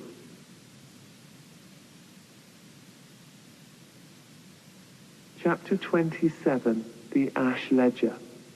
The verdict had been delivered weeks ago.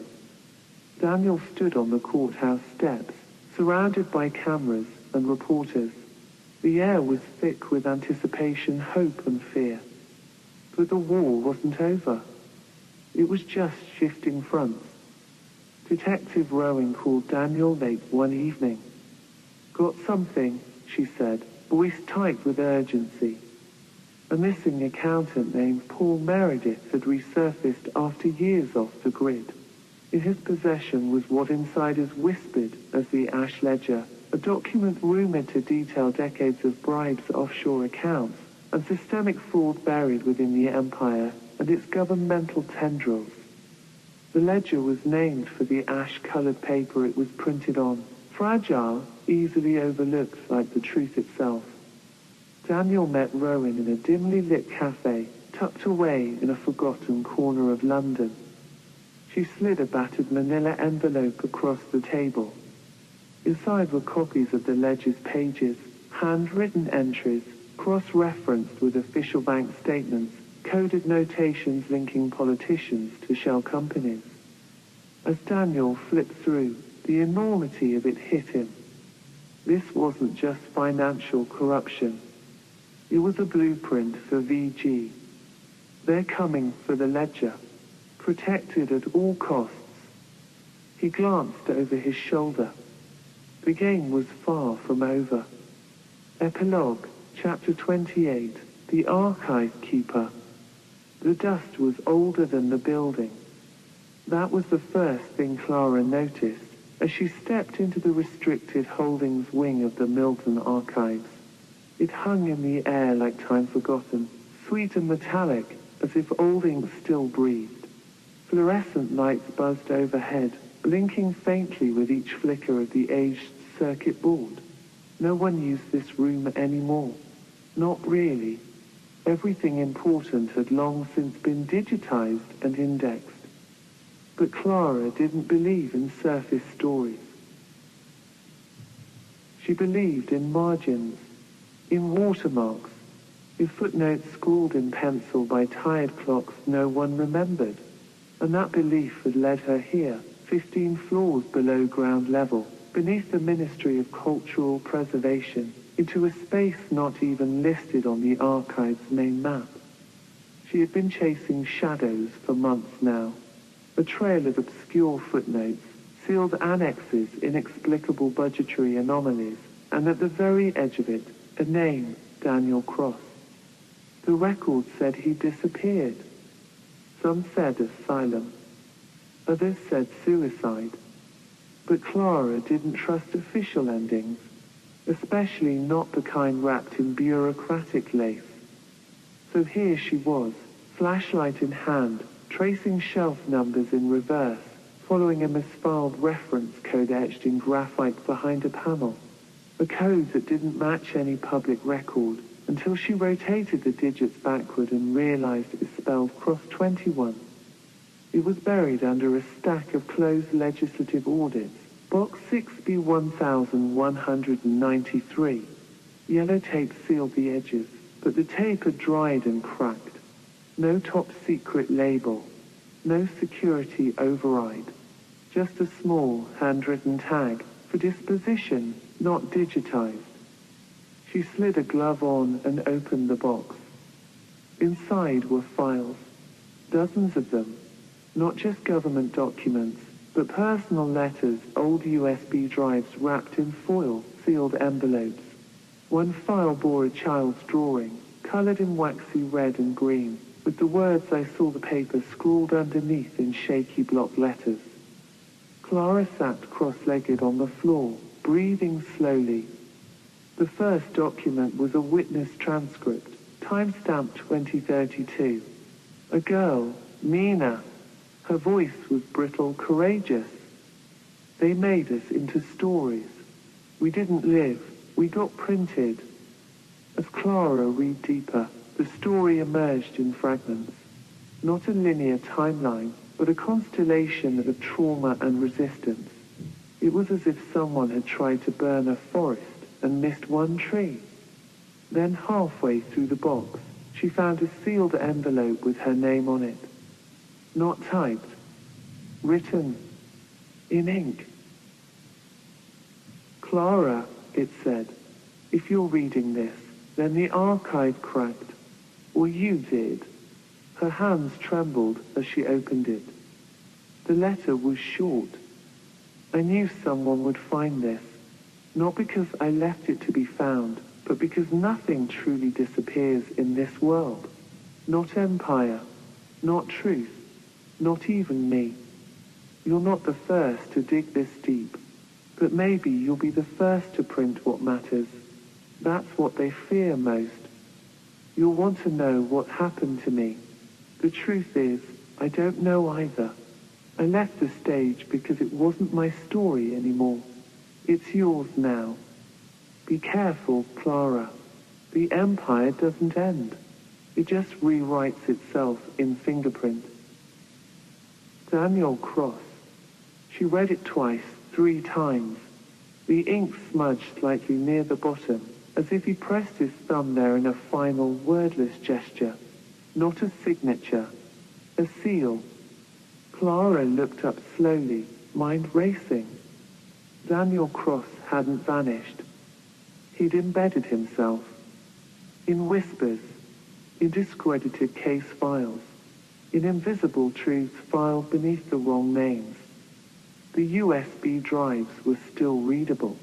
She plugged a first into her pocket descrambler. The screen flickered and opened to a single folder titled The Real Empire.